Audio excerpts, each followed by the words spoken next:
Hello everyone, I'm Flicker Files and I'm here to guide you today. But before we begin, go ahead and hit that like button and subscribe to the channel. Now let's get started. Make yourself comfortable and relax. The first time the car passed me, I barely registered it. The second time, a flicker of unease crept in. By the fifth, my heart was pounding so hard I could hardly hear my own ragged breathing. Sitting alone in my stalled sedan on that pitch-black stretch of highway, the realization hit me with chilling clarity. I wasn't just stranded, I was being hunted. My name's Alex, and until that night, I'd never truly considered how helpless we all are out there on the open road. I was driving back from a business conference in Phoenix, taking the scenic route to Los Angeles for a bit of solitude after days of handshakes and hollow small talk. It was just after midnight, and mine was the only car on that lonely expanse of Highway 60, cutting through the heart of the Arizona desert. I remember thinking how stunning the night looked, the sky, a rich tapestry of stars unspoiled by city lights, and the full moon cast the desert in a dreamlike silver glow. The radio was playing some old Eagles track, and I was drumming my fingers on the wheel, feeling more at peace than I had in months. That's when my car began to sputter. At first, I thought I'd hit a rough patch of asphalt, but then the engine gave a coughing sound, the dashboard lights flickered, and I felt the car begin to lose power. I managed to steer it onto the shoulder just before everything went dead. The sudden silence was jarring, almost deafening after the hum of the engine and the music. No, no, no, I muttered, turning the key in the ignition. Nothing, not even a click. I pulled out my phone, already bracing for what I'd see. No signal, of course. For a few moments, I just sat there, trying to figure out what to do. I had some water and snacks in the car, but no flashlight, no flares. I knew there was a town about 30 miles ahead, but walking through this darkness felt like a terrible idea. My best hope was to wait for another car to come by and pray they'd be willing to stop. That's when I spotted headlights in the rearview mirror. Relief washed over me as the car approached. I flicked on my hazard lights and stepped out, waving both arms to flag them down. But the car didn't slow. It sped past, kicking up a cloud of dust that made me cough as it vanished into the black. I caught a glimpse of a dark sedan, its taillights fading fast into the night. "Thanks for nothing," I muttered, climbing back inside.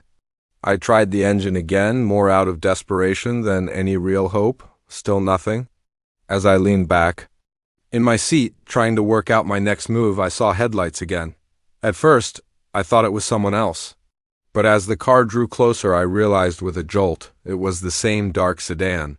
It had turned around, my heart jumped. Maybe they'd had a change of heart. Maybe they'd come back to help. But once again, it barreled past me without slowing. This time, though, I could have sworn it hesitated just for a second as it passed. A chill crept down my spine. Twice could be a coincidence, but something felt wrong. I locked my doors, suddenly hyper-aware of how isolated I was. The desert, which had felt so peaceful earlier, now seemed vast and menacing. Every shadow looked like it might be hiding something. Or someone.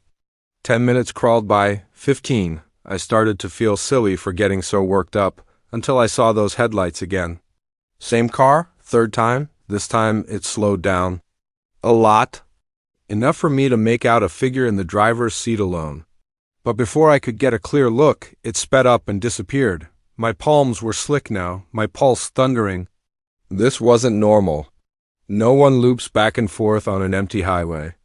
In the middle of the night, unless they're searching for something. Or someone. I checked my phone again, still dead. I thought about trying to flag down the next car. But the idea of stepping outside suddenly seemed terrifying. What if it was the sedan again? What if this time it stopped? The minutes dragged on, each one heavier than the last. Every sound startled me, the creak of the cooling engine, the whisper of wind across the sand. And all the while I kept watching my mirrors, dreading the return of those headlights.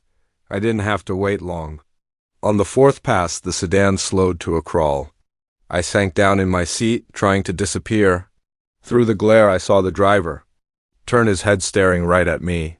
And in that moment, I knew with certainty gripped me, whatever was happening, it wasn't good. This person, whoever they were, had singled me out. They were toying with me like a cat playing with a mouse before the final strike. As soon as the car passed, I made up my mind. I had to get out, even if it meant walking. Anything was better than sitting there, waiting for whatever this was to unfold. I grabbed my phone and the bottle of water from the cup holder, took a deep breath, and opened the car door. The desert night was cool against my skin, the silence absolute. I started walking, keeping to the shoulder, my eyes flitting from the dark road ahead to the empty space behind. I had made it maybe half a mile when I saw the headlights again. My stomach dropped. It was coming back. Faster this time. I spun around, scanning the landscape in a panic, but there was nowhere to hide. Just open desert on both sides of the road, flat and exposed. The car was closing in. In a burst of fear, I threw myself down beside the highway, pressing into a shallow ditch. I held my breath as the sedan drew near, praying it would just drive past. It didn't. I heard the tires crunch onto the gravel shoulder, right next to where I lay hidden. The engine idled for a few seconds, then went silent. A door opened. Then closed. Footsteps, getting closer. I shut my eyes tight, my whole body shaking. This was it. Whatever sick game this person had been playing, it was about to end. Hey, are you okay down there? The voice was female. Concerned, not at all what I expected, I opened my eyes.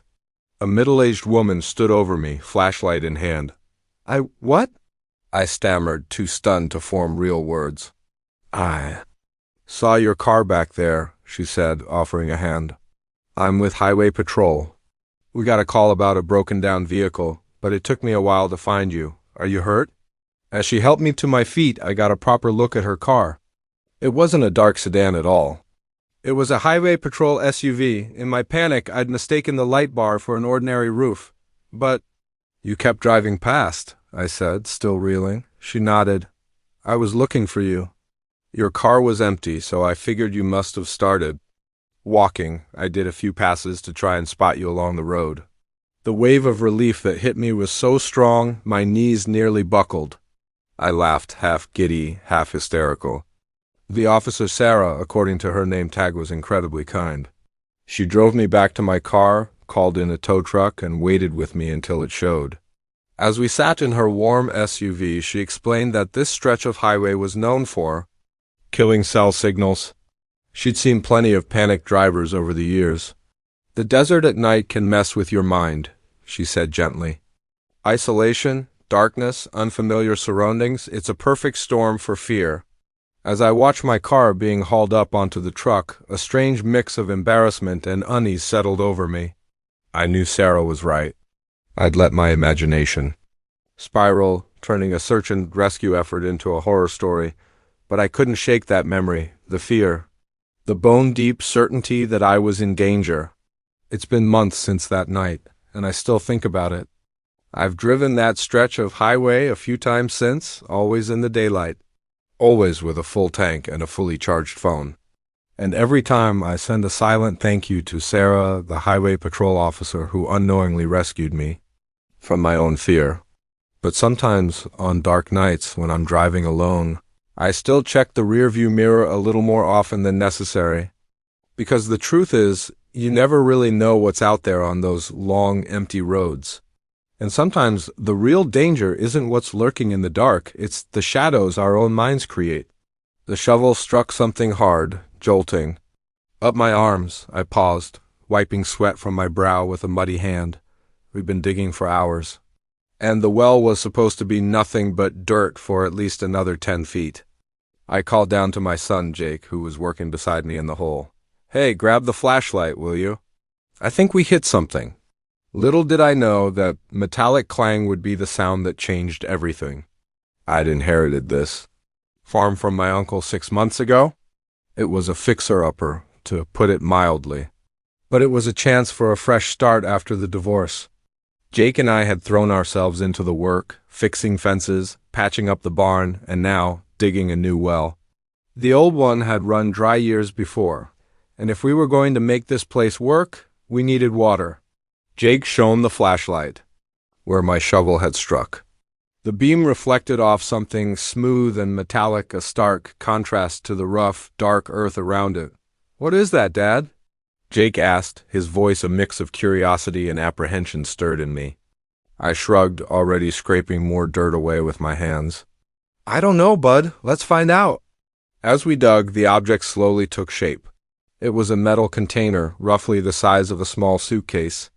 It looked old as once polished, surface now pitted and corroded. My mind buzzed with possibilities. A time capsule, buried treasure, or maybe just an old farmer's junk, tossed in a hole and forgotten. It took another hour of careful digging to work the container free from the earth. By the time we hauled it out of the well, the sun was setting, casting long shadows across the field. We carried our find back to the barn, both of us silent, lost in our own thoughts about what might be inside. Under the harsh glare of the barn's floodlights, I examined the box more closely. It was sealed tight, with no clear way to open it. A faded inscription was barely visible on one side, but years of corrosion had rendered it unreadable. "Should we open it?"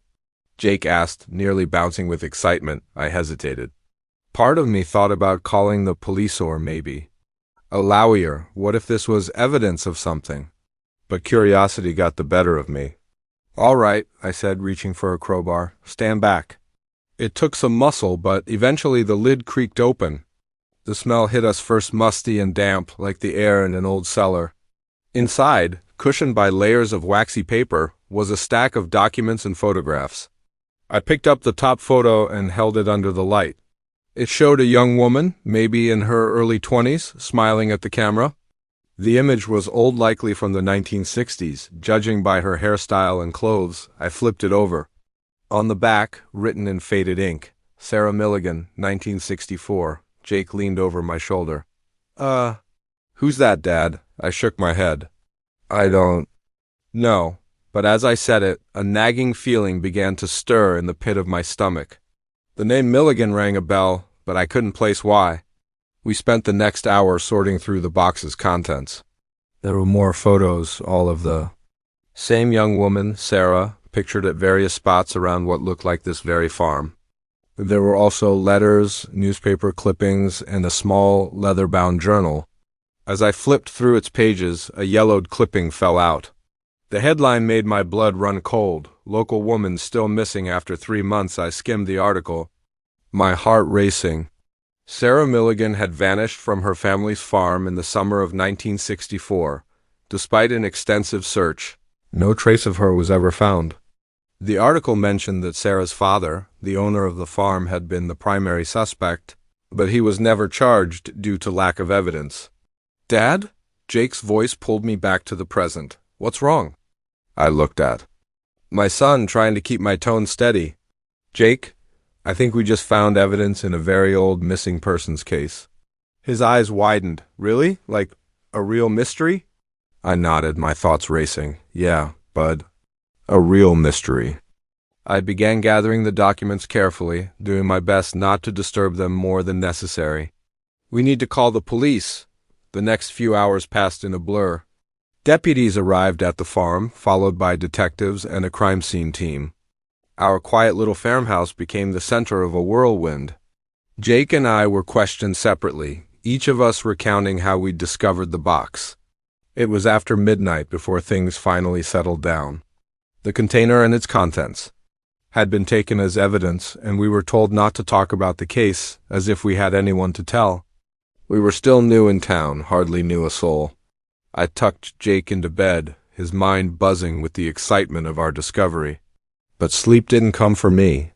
I sat at the kitchen table, a cold cup of coffee untouched before me, staring out across the darkened fields. What had happened to Sarah Milligan? And why did her name feel so familiar? The next morning, I drove into town, determined to do some digging of my own. The local library was small, but it had newspaper archives going back decades.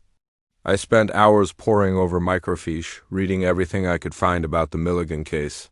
Sarah had been 23 when she vanished, engaged to be married. Her fiancé reported her missing when she didn't show up for a date.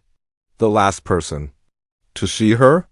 Her father, James Milligan, who claimed she'd left the farm to run errands in town. As I read, the pieces began falling into place. James Milligan, that was my uncle's name. The same uncle who left me this farm. A slow, growing dread crawled through me. That's why Sarah's name had sounded so familiar.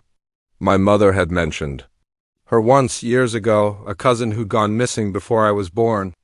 I left the library in a daze, my mind reeling. I sat with the weight of what I'd learned. Had my uncle been involved in Sarah's disappearance? Had I inherited not just a farm but a dark family secret? When I got home, a police cruiser was parked in the driveway. Detective Reeves, the lead investigator, was waiting for me. "Mr. Collins," she said as I stepped out of the truck, "we need to talk." We sat at the kitchen table, the same one where I'd spent that sleepless night. Detective Reeves didn't bother with pleasantries. "We've identified the DNA on several items in the box," she said, her eyes fixed sharply on mine. "It matches Sarah Milligan. We're treating this as a homicide investigation now." I nodded, unable to trust my voice. "Mr. Collins, I have to ask, did you know anything about this before you found that box?" I shook my head, firm. "No, absolutely not. I inherited this farm from my uncle 6 months ago. I never even met him." She raised an eyebrow. "Your uncle?" I took a deep breath. "James Milligan, Sarah's father." Detective Reeves leaned back, clearly surprised. "You're related to the Milligans?" I explained what I'd learned at the library, the connection I'd only just discovered. As I spoke, I could see the wheels turning in her mind. "Mr. Collins, I'll be straight with you," she said when I finished. "This complicates things. We're going to need to conduct a full search of the property. And I'm afraid you and your son may need to find somewhere else to stay for a while." I nodded, numb. "Of course, whatever you need." The next few weeks were a nightmare. The farm became a full-blown crime scene, with police and forensic teams scouring every inch. Jake and I moved into a motel in town, watching from a distance as our new home was torn apart in the hunt for evidence. The story hit local news, then national. Suddenly, our quiet little town was swarmed by reporters and true crime junkies. Everyone wanted to know about the mysterious box, about Sarah Milligan, about the farmer who'd inherited a decades-old secret. I tried to shield Jake from the worst of it, but there was no hiding everything. He was old enough to grasp the basics of what was going on, and his early excitement at solving a mystery had given way to a more sobering understanding of what we were really dealing with. It was Jake who finally asked the question I'd been avoiding. "Dad, do you think Uncle James did it? Do you think he killed Sarah?" I pulled him close, wishing I had a better answer. "I don't know, buddy. I really don't know." As the investigation continued, more details came to light. Old case files were reopened. Witnesses were re-interviewed. The picture that emerged was a tragic one. Sarah had planned to leave the farm, to start a life with her fiancés. James Milligan had opposed the relationship, wanting her to stay and help run the family business. But there was no smoking gun, no confession. Just circumstantial evidence, and a family shattered by secrets and suspicion. After nearly 2 months, we were finally allowed to return to the farm. The police had found no further evidence, and while the case remained open, they had no reason to keep us from our home. The farm felt different now. Every creaking floorboard, every rustle in the fields seemed to whisper of long-buried secrets. I avoided the spot where we'd found the box, as if Sarah's ghost still lingered there. As we eased back into daily life, I couldn't shake the feeling that we were living under the shadow of a tragedy. The farm that was supposed to be our new beginning now felt stained, haunted by echoes of the past. But we stayed. Partly because we had nowhere else to go, but also because it felt like we owed it to Sarah to find the truth, to give her story a voice after decades of silence. I don't know if we'll ever know exactly what happened to Sarah Milligan, but I do know this. Her story and the secrets buried in this farm are now part of our lives, and somehow we'll learn to live with that, to honor her memory while building a future of our own on this land. Every time I pick up a shovel. Now, I can't help but wonder, what other secrets might be buried beneath our feet? And are some things better left undiscovered? The first time I saw the blue sedan, I didn't think anything of it. By the third time, my palms were sweating. On the steering wheel? By the fifth, I was fighting the urge to scream. What had started as a carefree road trip with my girlfriend had twisted into a nightmare, each mile pulling us closer to a confrontation we couldn't avoid. As I glanced at the rearview mirror for the 100th time, spotting those all too familiar headlights, I felt the cold certainty settle in. Our past had caught up with us, and it was driving a blue sedan. My name's Alex, and until 3 days ago, I thought I knew what fear was. I'd been scared before, who hasn't? But true terror, the kind that crawls into your bones and flips your world upside down, that was new. And it all started with a car that just wouldn't go away. Mia and I had been planning this cross-country road trip for months. Both of us were burned out from our jobs in New York, and we desperately needed a break. The plan was simple: drive from New York to California, take our time, see the sights, and reconnect away from the noise and stress of the city. The first 2 days were perfect. We sang along to cheesy pop songs, ate too much junk food at roadside diners, and marveled at how big and beautiful the country really was. We were somewhere in the middle of Ohio when I first noticed the blue sedan. It was just a flicker in the rearview mirror, a nondescript car, maybe a Toyota or a Honda, a few cars behind us on the highway. I didn't think anything of it at the time. Why would I? It was just another car on a crowded road. But then, about an hour later, we stopped for gas, and I saw it again, pulling into a pump across from us. Still, I didn't register it. Lots of people need gas, right? It wasn't until we stopped for lunch at a diner in the middle of nowhere, Indiana, that a chill of unease began to settle in. As we were leaving, I spotted that same blue sedan pulling into the parking lot. Its windows were tinted. I couldn't see the driver, but something about it made the hair on my neck stand up. I mentioned it to Mia as we got back on the road. "Hey, does that blue car look familiar to you?" She glanced back, then shrugged. "Maybe. It's a pretty common car, though. Probably just a coincidence." I wanted to believe her, but the feeling wouldn't go away. I started keeping track, watching the mirrors, and sure enough, it was always there, a few cars back. Never too close, but never far enough away to disappear. By the time we crossed into Illinois, I was convinced we were being followed. The blue sedan showed up at every rest stop, every gas station, every time we pulled over to stretch our legs or take in a view. Mia could see how tense I was getting. "Alex, you're being paranoid," she said. But I could hear the hesitation in her voice. Why would anyone be following us? I had no answer. We were just a regular couple on a road trip. Why would anyone follow us? But I couldn't deny what I was seeing. As we approached Chicago, I made a decision. "We're going to lose them," I told Mia, taking a sudden exit off the highway. "Alex, what are you doing?" Mia asked, gripping the dashboard as I made a sharp turn onto a side street. "Trust me," I said, my eyes flicking constantly to the rearview mirror. "If they're really following us, we'll know for sure now." I drove us through a maze of suburban roads, taking random turns, doubling back, trying to shake the tail. For a while, I thought we'd lost them. But then as we merged back onto a main road, I saw it. The blue sedan, still behind us. "Oh my God," Mia whispered. "You were right." Fear turned to resolve. I pressed the gas harder, weaving through traffic, taking more exits, more back roads. But no matter what I did, the blue sedan stayed. In sight, always there, just behind us. As night fell, we found ourselves on a deserted 2-lane highway somewhere in western Illinois. We hadn't seen another car in miles, just us and that sedan. Its headlights burned into our mirrors. "We need to confront them," I said, my knuckles white on the steering wheel. "This has gone on long enough." Mia looked at me, her face pale in the dashboard glow. "Are you sure that's safe?" I wasn't sure of anything anymore, but I knew we couldn't keep running. We don't have a choice. We're almost out of gas and we can't drive forever. I saw a turnoff up ahead, a dirt road leading into a field. Without signaling, I jerked the wheel, kicking up a cloud of dust as we bounced down the uneven track. The blue sedan followed. About a quarter mile in, I brought the car to a stop and killed the engine. The blue sedan pulled up behind us, its headlights casting our vehicle in stark relief. "Stay in the car," I told Mia, my heart hammering. So hard I could barely hear myself speak. "Lock the doors. If anything happens, drive. Don't wait for me."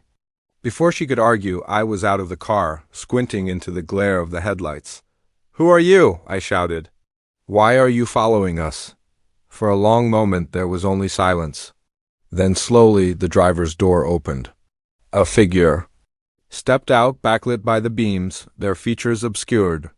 "Alex?" a familiar voice called. And suddenly the world tilted sideways. "Is that really you?" As the figure stepped forward, my legs went weak. It was a face I hadn't seen in 5 years. "A face I never expected, Dad," I whispered. The man who had abandoned my mother and me when I was 17 stood in front of me now, older, grayer, but unmistakably my father. "What are you doing here?" I asked, my voice trembling under the weight of emotions I couldn't begin to unravel. "Why have you been following us?" He took another step forward, hands raised in. A gesture of peace. "I saw you in Ohio," he said. "I couldn't believe it at first. I've been trying to work up the courage to talk to you." Behind me I heard Mia's car door open. "Alex, what's going on?" My father's eyes shifted to her, then back to me. "Is this your girlfriend?" I nodded, still too stunned to speak. "I'm sorry," he said, and I could hear the tremor in his voice. "I'm so sorry for everything when I saw you. I couldn't let you disappear again without trying to make things right." 1,000 questions raced through my head. Where had he been all these years? Why now? And how did he expect to make up for 5 years of absence with some creepy highway stalking routine? But what I managed to say was, "You scared the hell out of us." He laughed, a broken, hollow sound. "I know, I didn't mean to, I didn't know how to approach you. Every time I worked up the nerve, I lost it at the last second." Mia stepped up beside me, sliding her hand into mine. "Maybe we should all talk," she said gently. "There's a diner about 10 miles back. We could get some coffee. Sort this out." I looked at her, then back at the man I once called Dad.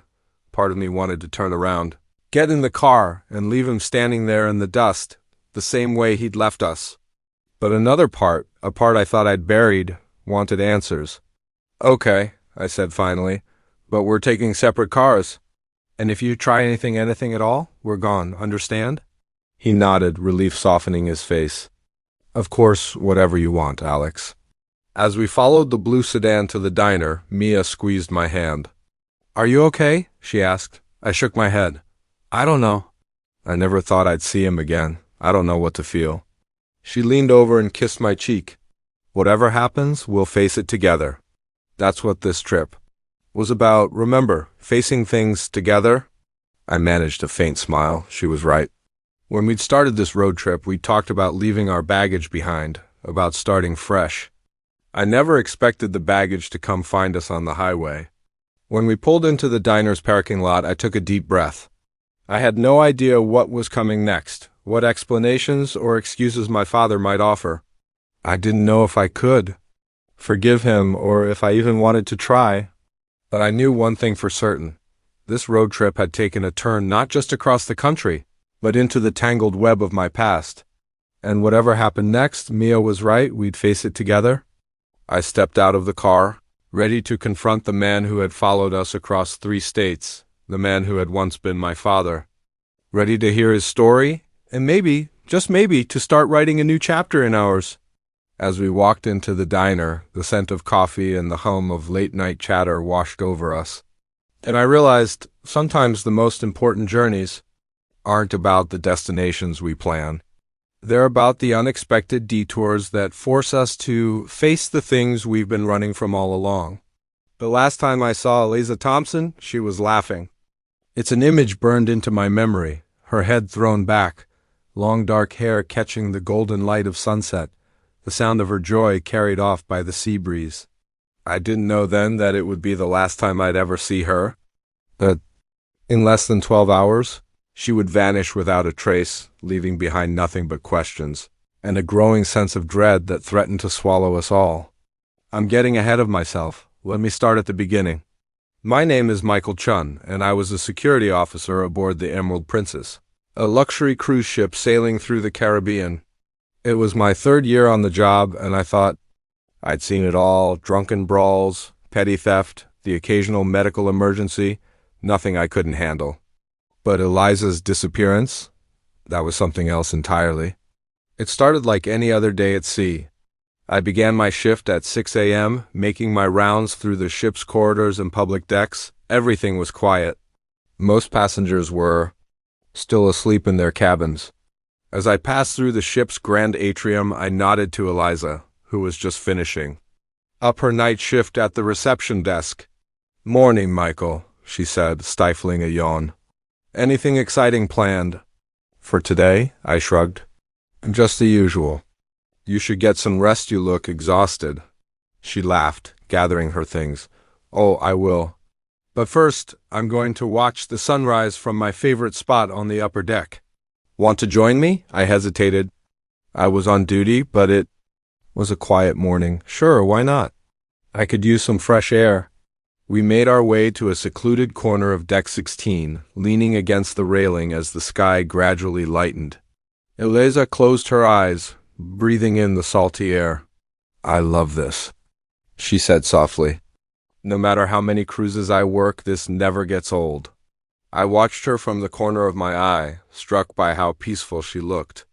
We'd grown close over the past few months, sharing meals in the crew mess, swapping stories during off hours, but in that moment I realized there was still so much I didn't know about her. "How long have you been working on cruise ships?" I asked. She opened her eyes, a wistful smile tugging at her lips. 5 years now. It was supposed to be just a gap year thing after college, but I fell in love with it. The travel, the people, the sense of adventure. I nodded, completely understanding. It was the same reason I'd stuck with this job too, despite the long hours and constant time away from home. We chatted a while longer as the sun peaked above the horizon, painting the sky in brilliant oranges and pinks. Finally, Eliza yawned again. "I should really get some sleep," she said. "Thanks for the company, Michael. See you later." I nodded, watching as she walked away. It was the last time I would see her alive. The rest of my shift passed uneventfully. It wasn't until that evening during our nightly staff meeting that I realized something was wrong. Eliza wasn't there. "Has anyone seen Thompson?" our supervisor, Rita, asked, frowning at her clipboard. She was supposed to start her shift an hour ago. Murmurs of confusion rippled through the room. It wasn't like Eliza to be late, let alone miss a shift entirely. "I saw her this morning," I offered. She was heading to her cabin to sleep after the night shift. Rita's frown deepened.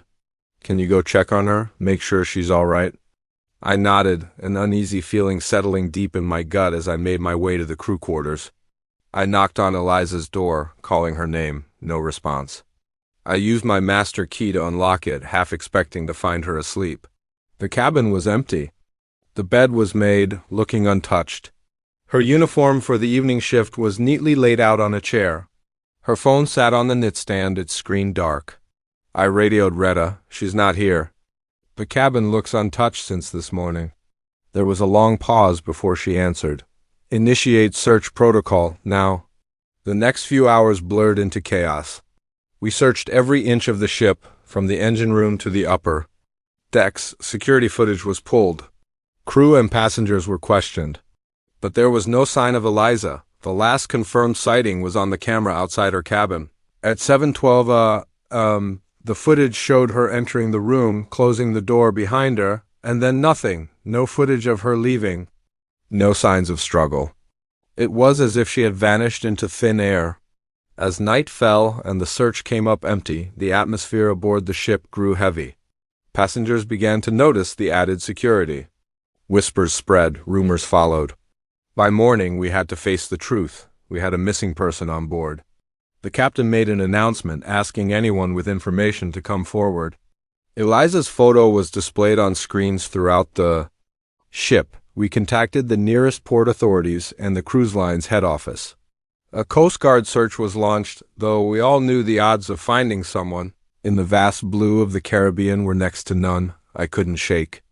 The guilt, if only I'd walked her to her cabin that morning. If only I'd checked on her sooner. The image of her laughing in the sunrise haunted me. As the investigation intensified, I found myself recounting every detail of my last encounter to a stone-faced detective from the ship's security team. Did she seem nervous? Distracted? Did she mention any plans for the day? He asked. I shook my head. No, she seemed happy, relaxed. She was just looking forward to some sleep. The detective's eyes narrowed. And you're sure she went into her cabin? Yes, I said for what felt like the 100th time. The security footage confirms it. He nodded, jotting something in his file. And there's no way she could have left without being seen on camera? I hesitated. It shouldn't be possible. The corridor outside the crew cabins is monitored 24/7, but even as I said it, a chill crept down my spine. Because if it wasn't possible, then how had it happened?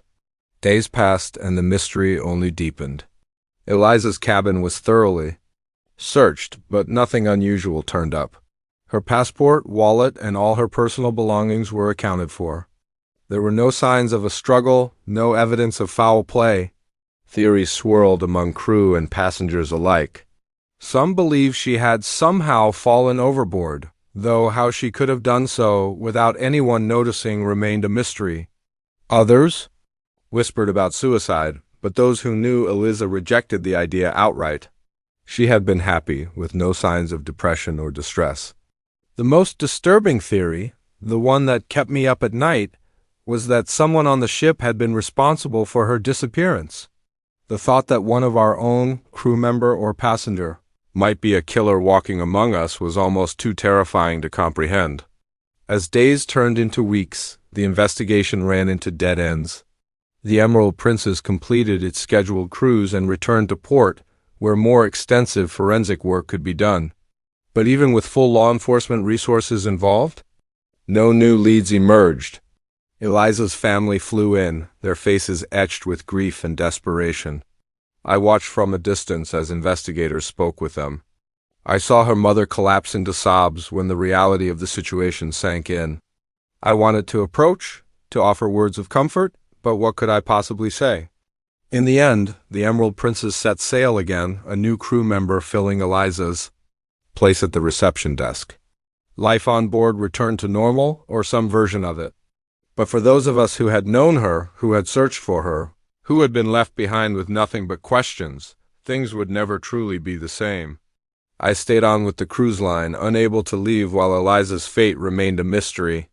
Each new port brought a flicker of hope that a clue might surface, that someone, somewhere, might have seen something. But as the months slipped by with no sign of progress, that hope began to fade. Sometimes in the quiet hours of the night, I find myself standing on deck 16, gazing out at the endless stretch of sea. I think about Eliza, her laugh, her love of watching the sunrise. I wonder where she is, if she's still out there somewhere.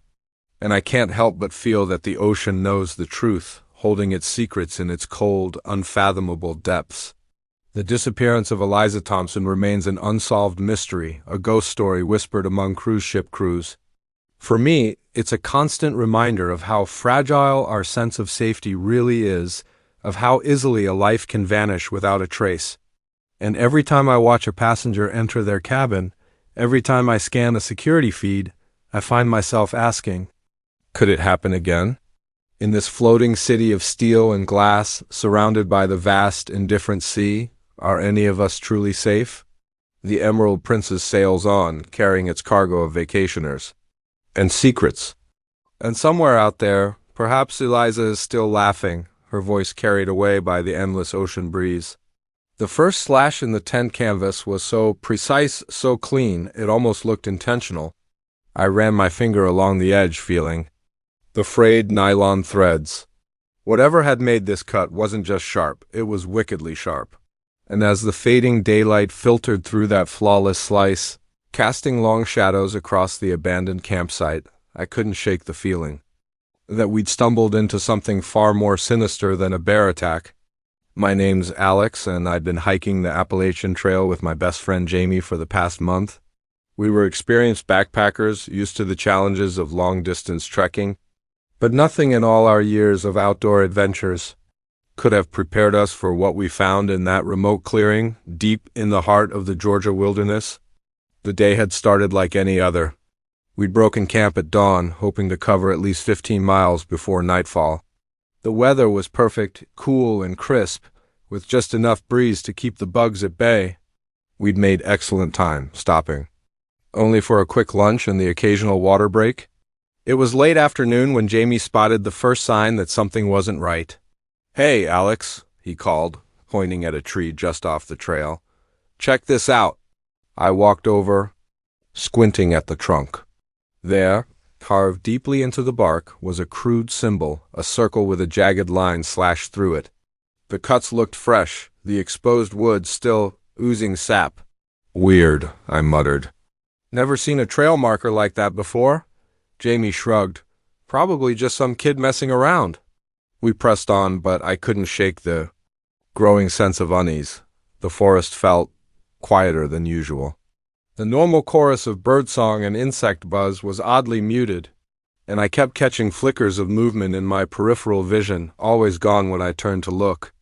As the sun dipped lower toward the horizon, we began searching for a suitable campsite. That's when we spotted the clearing. It was perfect, a small, flat area tucked between two rocky outcroppings with a babbling stream nearby. But as we got closer, we realized we weren't the first to discover this idyllic spot. The remains of a campsite lay before us, looking for all the world like its occupants had vanished mid-stay.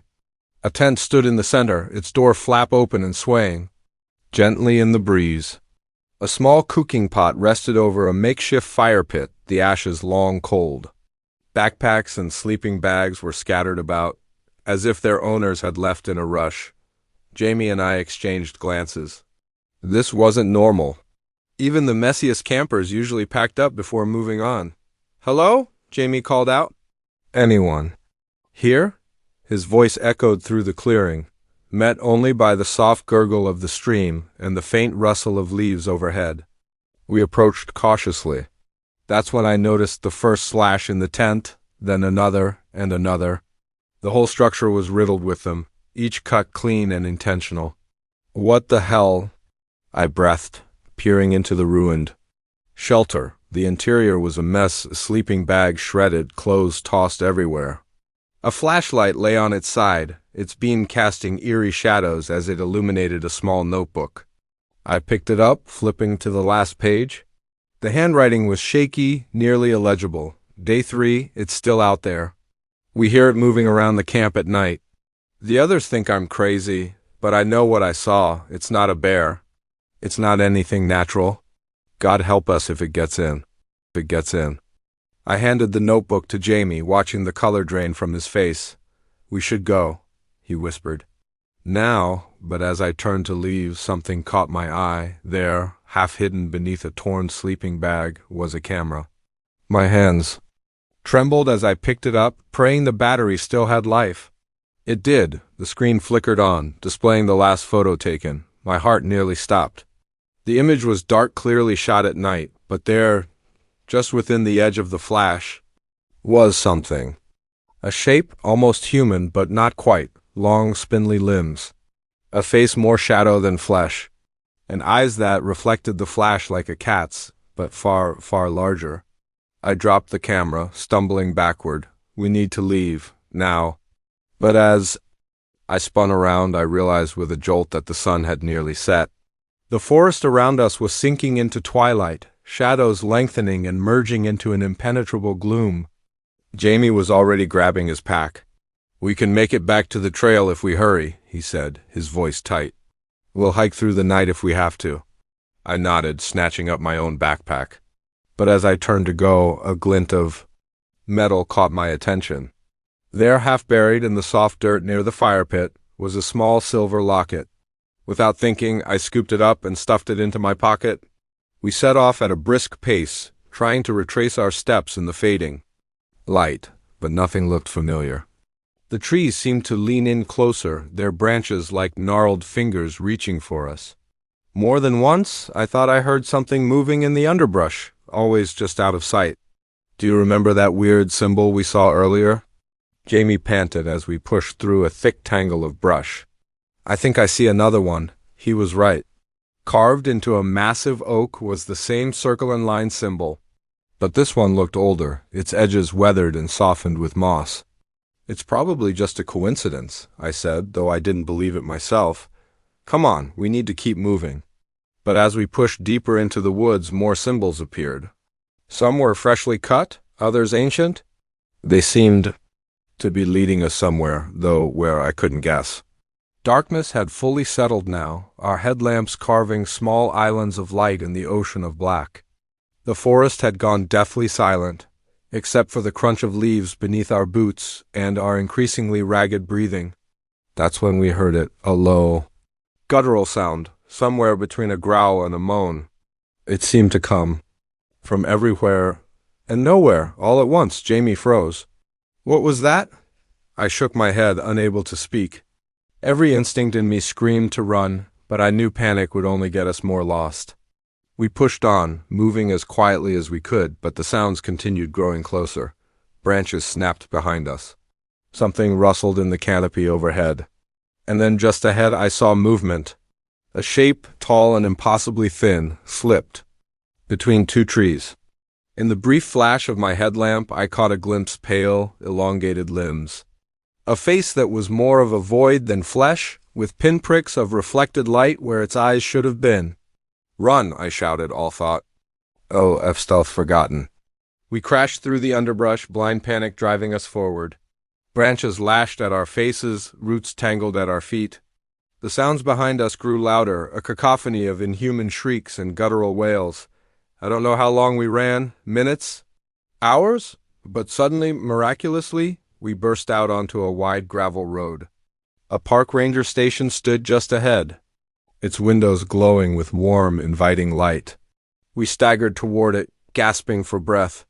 As we reached the door, I dared to look back at the woods we had just fled. There, at the edge of the trees, stood a figure, tall, unnaturally thin. Its limbs seemed too long, too wrong. It raised one hand, more claw than human. For a moment, I thought it might follow us into the light, but then it turned, melting back into the shadows of the forest. Within seconds it was gone, leaving not a trace. The rangers were skeptical, of course. They blamed it on exhaustion, dehydration, and overactive imagination. Still, they sent out a search party to investigate the abandoned campsite. They found nothing. No tent, no scattered gear, not even a cold fire pit. It was as if the entire scene had vanished into thin air. In the days that followed, as Jamie and I recovered in a nearby town, I kept thinking about that silver locket I'd pocketed in the panic. When I finally worked up the nerve to open it, I found a small photo inside, a smiling family, mother, father, 2 children. They stood posed in front of a clearing that looked eerily familiar. I never reported the locket. Some part of me knew that doing so would only lead to more questions I wasn't sure I wanted answered. Jamie and I never finished the hike. By unspoken agreement, we packed up and went home, our Appalachian Trail adventure cut short.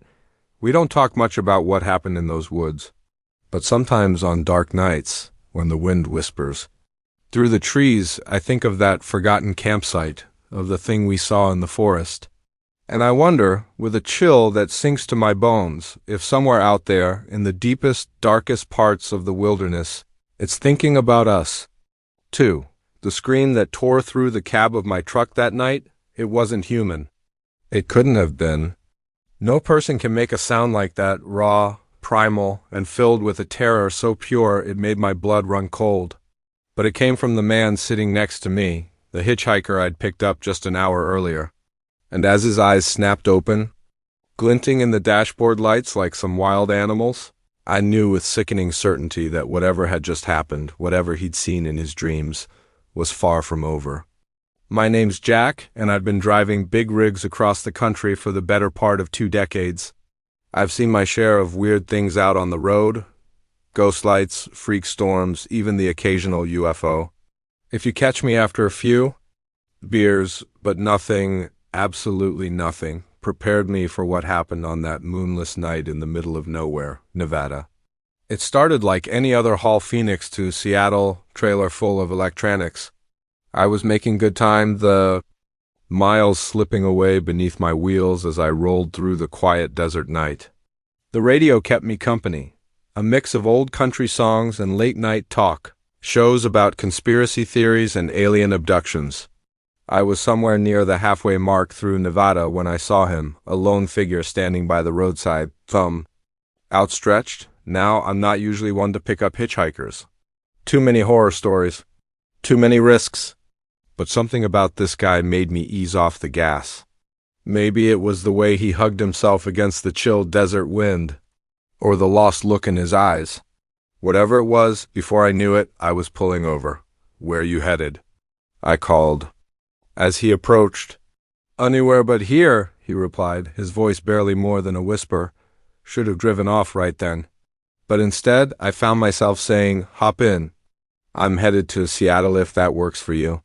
He climbed into the passenger seat, bringing with him the scent of dust and something else, something I couldn't quite place.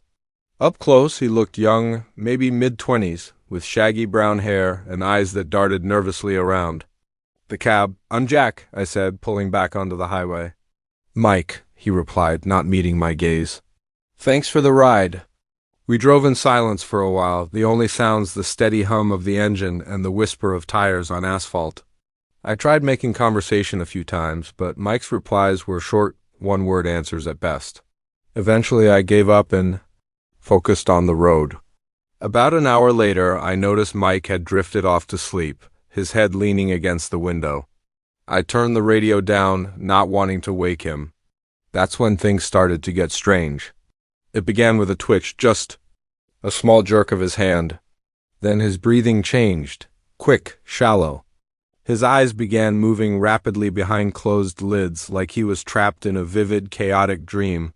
I was just about to wake him, worried he might be having a seizure, when he started muttering. At first, it was too low to hear, but the words grew louder. "No, no, please don't let it find me." A chill crept up my spine. His voice was laced with pure, unfiltered fear. "Hey, buddy," I said, reaching out to shake his shoulder. "Wake up, you're having a nightmare." But he didn't wake. Instead, his muttering turned frantic. His body began to thrash in the seat. "It's coming. Oh God, it's coming. Can't you see it? Can't you see its eyes?" And then he screamed. The scream that nearly made me drive off the road. His eyes flew open, wild, unfocused, glinting in the dashboard's green glow like some kind of nocturnal animal. I yanked the wheel and pulled over, my heart pounding. "Mike! Mike, snap out of it!" He turned toward me, but his gaze wasn't focused on me. He was looking through me at something beyond. "It followed me," he whispered, his voice hoarse from screaming. "Oh God, Jack." It followed me into the truck. The hairs on the back of my neck stood up. "What followed you, Mike? There's nothing here but us." He shook his head violently. "You can't see it, but it's here. It's always here." His eyes darted around the cab, tracking something invisible. "We have to get out." Now, before I could stop him, he'd flung open the passenger door and jumped out into the night. I cursed, fumbling with my seatbelt before following him. The desert air was cold and still. The only sounds, the tick of the cooling engine and Mike's ragged breathing. He stood a few feet from the truck, arms wrapped around himself, shaking like a leaf. "Mike," I said carefully, approaching him like one might a startled animal. "What's going on? What do you think is following you?" "Following you." He turned to face me, his skin pale in the glow of the headlights. "I don't know what it is," he said. "But it's been after me for days, ever since I found that thing in the desert." "What thing?" I asked, a sick feeling settling in my gut. Mike reached into his jacket with a trembling hand and pulled out what looked like a small stone. But as he held it up, I saw it wasn't a stone at all. It was some kind of artifact carved with intricate, unfamiliar symbols. In the harsh glare of the headlights, the markings seemed to shimmer. "To move, I found this out there," Mike said, gesturing toward the dark, open desert. In some kind of old ruin. I thought it might be valuable. He gave a bitter laugh. I didn't know. I didn't know it would wake it up. Wake what up? I asked, though I wasn't sure I wanted the answer. Mike's eyes met mine, wide with terror. The thing that lives in the spaces between, the thing that hunts in dreams, it wants this back. He held up the artifact. And it wants me for taking it. I wanted to tell him he was crazy, that it was just a nightmare, that no monster was hunting him. But the conviction in his voice, the raw fear in his eyes, it was impossible to ignore. Okay, I said slowly, trying to keep my voice even. Okay, so why don't we just give it back? Throw it away and be done with it? Mike shook his head furiously. I've tried, it doesn't work like that. It's attached to me now. The only way to get rid of it is to pass it on, to make someone else take it. A cold chill slid down my spine as the meaning of his words clicked into place. That's why you were hitchhiking, I said quietly. You were trying to give it to someone else. He nodded, tears streaming down his face. I'm sorry. I'm so sorry.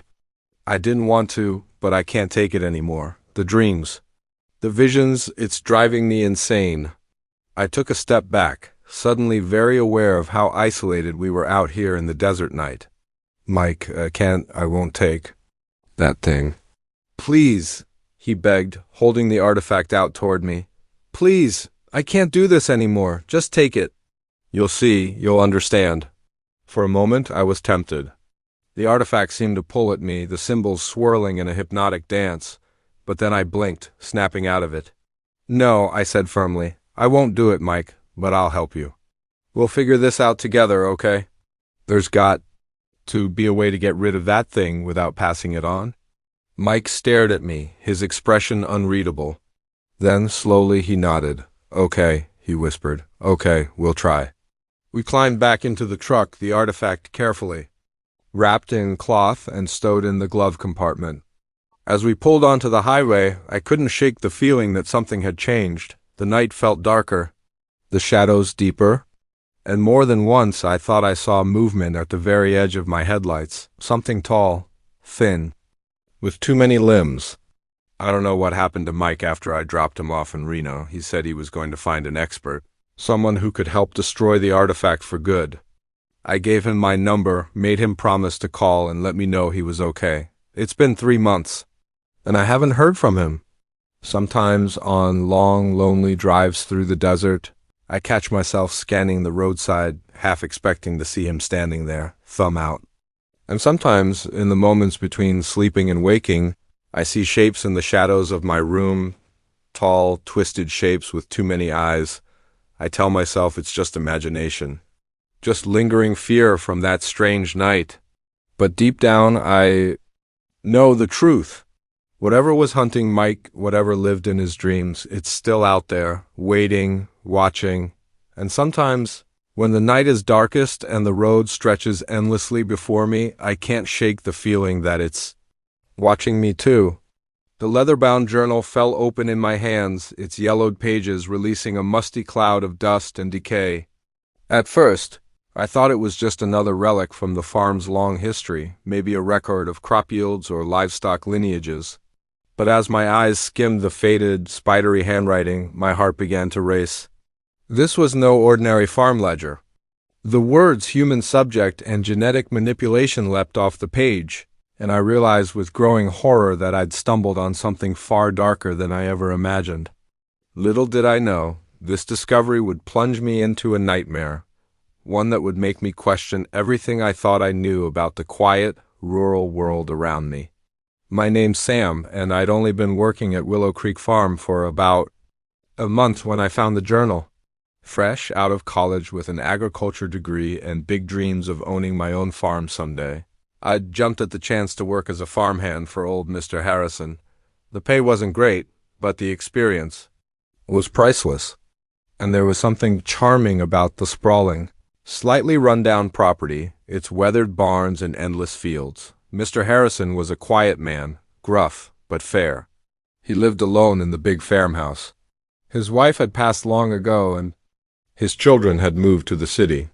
He didn't talk much about the farm's past, just gave me my daily tasks and let me get on with it. I spent my days mending fences, tending the small herd of cattle, and helping to plant and harvest the crops. It was a hot, sticky afternoon in late July when Mr. Harrison asked me to clear out one of the old barns. Been meaning to do it. For years, he grumbled. Might as well put you to use on it. Just pile up anything worth keeping, haul the rest to the burn pile. The barn was cavernous, its interior dim and cool, compared to the sweltering air outside. Dust motes danced in the shafts of sunlight that streamed through the weathered wooden boards. The air was thick with the smell of old hay, and something else, something chemical, something I couldn't quite place. I started in one corner, sorting through rusted equipment, moldering sacks of feed, and broken furniture. It was monotonous work, and my mind wandered as I hauled item after item to the growing heap outside. That's when I noticed the loose floorboard. I might have missed it completely if my boot hadn't caught the edge, nearly sending me sprawling. Curious, I knelt to examine it. The board shifted easily under my hands. As I lifted it, I saw a small space beneath, just big enough to hide something. The journal was wrapped in oilcloth, surprisingly well preserved given its hiding place. The journal lay nestled in the hollow beneath the floorboards. I pulled it out, casting a guilty glance over my shoulder. Though I knew Mr. Harrison was off working in the fields, it still felt like a violation, reading someone else's private writings. But curiosity got the better of me, and as I began to read, that curiosity quickly turned to confusion, then to horror. The journal belonged to a Dr. Elliot Harrison, dated 1954, Mr. Harrison's father. But this man was no ordinary farmer. The pages detailed complex scientific experiments far beyond anything I'd learned in my agriculture courses. Dr. Harrison had written about his attempts to create hardier, more productive livestock through genetic manipulation. But it wasn't just animals he had been experimenting on. There were references, vague yet unmistakable, to human subjects. Mentions of volunteers from the local asylum. My hands trembled as I flipped through the entries, descriptions of failed experiments, of beings that were neither fully human nor fully animal. There were crude sketches, twisted figures that turned my stomach, and woven through every line was a growing sense of the doctor's obsession. His unwavering belief that he was on the verge of a breakthrough that would revolutionize agriculture and change the world. The final entry, dated 1963, was different. The handwriting was shaky, almost frantic. It's done. The experiment was a success, but at what cost? They're out there now, hiding in the woods, in the fields. I hear them at night, scratching at the walls.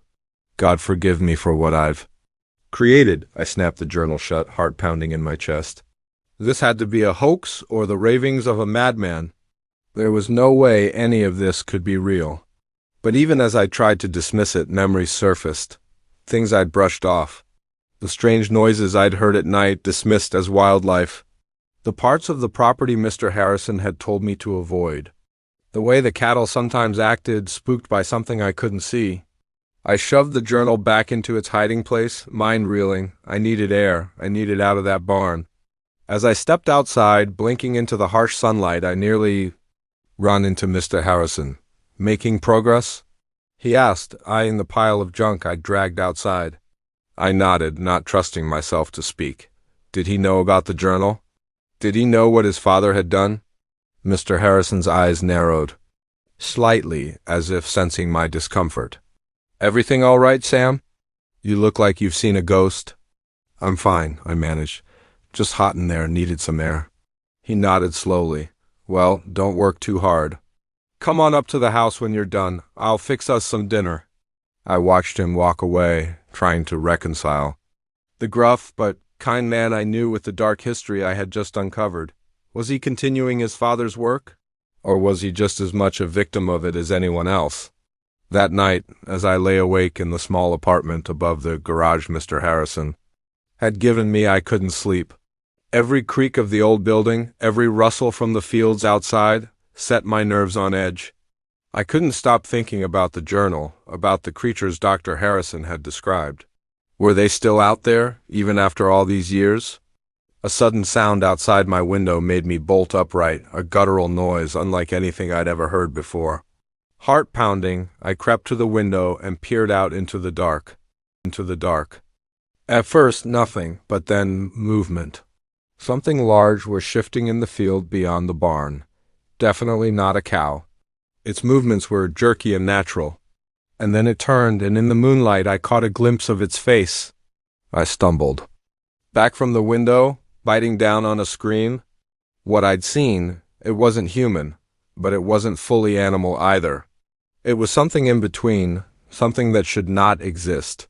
I spent the rest of the night curled under the covers, every muscle tense, listening to the sounds outside. When dawn finally broke, I was exhausted, but relieved. Surely in daylight everything would make sense again. But as the days went on, the strange occurrences multiplied. Tools disappeared, then reappeared in strange places. The cattle grew restless, especially at night. And more than once I caught Mr. Harrison staring into the woods with a look I couldn't quite place. I thought about leaving, packing my things, and getting as far away from Willow Creek Farm as possible. But something held me back, curiosity. Maybe it was that, or maybe it was a sense of responsibility. Whatever Dr. Harrison had done, whatever he had created, it was still out there. And maybe, just maybe, there was something I could do about it. I began my own investigation, carefully at first. I reread the journal, made notes, tried to understand the science behind Dr. Harrison's experiments.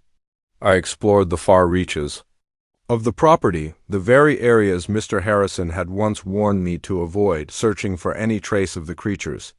And slowly I began to piece together the truth. The experiments hadn't ended with Dr. Harrison's final journal entry. They had continued.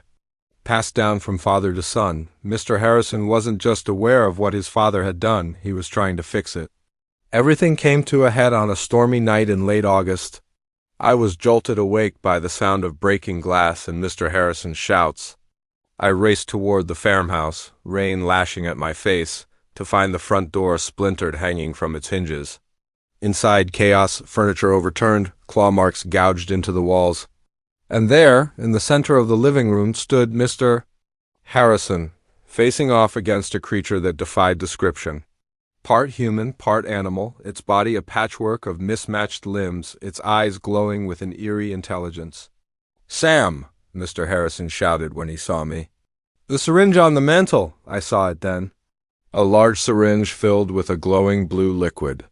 Without thinking, I grabbed it and hurled it to Mr. Harrison. He caught it in one smooth motion and plunged it deep into the creature's neck. The thing let out a howl that froze my blood. It thrashed violently, then collapsed. Its form began to twist, melt, and reform, until, moments later, all that remained was an unconscious, very human-looking man. Mr. Harrison dropped to his knees, his face etched with exhaustion and relief. "It's over," he murmured. "It's finally over." In the days that followed, he told me everything. How his father's experiments had created a small number of hybrid beings. How they had survived, hiding in the woods for decades, occasionally emerging to torment the farm. And how he had devoted his life to finding a cure, a way to undo what had been done. The man we subdued that night was the last of them. With him cured, the long nightmare had come to an end. But the weight of it, the dark legacy of Willow Creek Farm, would stay with me forever. I still work the farm alongside Mr. Harrison. We've never spoken of that night to anyone else. Who would believe us? But sometimes on quiet nights, when the wind whispers through the cornfields, I find myself scanning the tree line, wondering if we truly got them all. And I can't help but think about the fragile line between scientific progress and playing God, and how easy it is to cross that line, even with the best of intentions. The secrets of Willow Creek Farm are buried now, as they should be. But the lessons about responsibility, about the unseen consequences of our actions, those will stay with me always. And I'll never look at a quiet rural farm quite the same way again.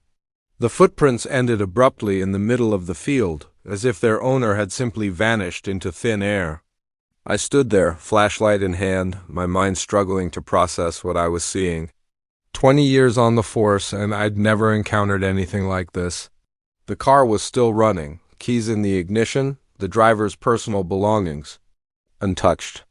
It was as if they'd stepped out for a moment and simply disappeared. Little did I know, this seemingly routine call would drag me down a rabbit hole of inexplicable events and unsolved mysteries that would haunt me for years to come. My name's Sarah Jennings, and I've been a Nevada State Trooper for 2 decades. I thought I'd seen it all: high-speed chases, horrific accidents, even the occasional UFO report from some poor soul who'd been out in the desert heat too long. But nothing could have prepared me for what happened that night on a lonely stretch of Highway 50, deep in the heart of what locals call the loneliest road in America. It started like any other night shift. I was cruising along the highway, more tumbleweed than traffic keeping me company when the call came in.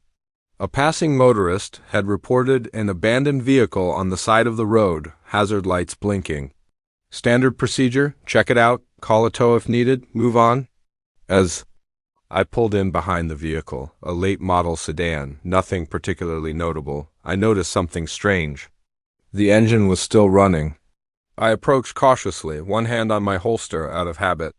The driver's side door hung slightly ajar, but there was no sign of the driver.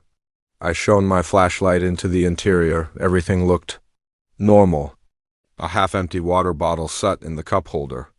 A phone was charging on the dashboard. A duffel bag rested in the back seat. No signs of a struggle, no blood, nothing to indicate foul play. "Hello?" I called out, sweeping my flashlight over the surrounding terrain. "Highway patrol." Only the whisper of the desert wind replied. That's when I noticed the footprints, a single set leading away from the driver's side door, out into the field beside the highway.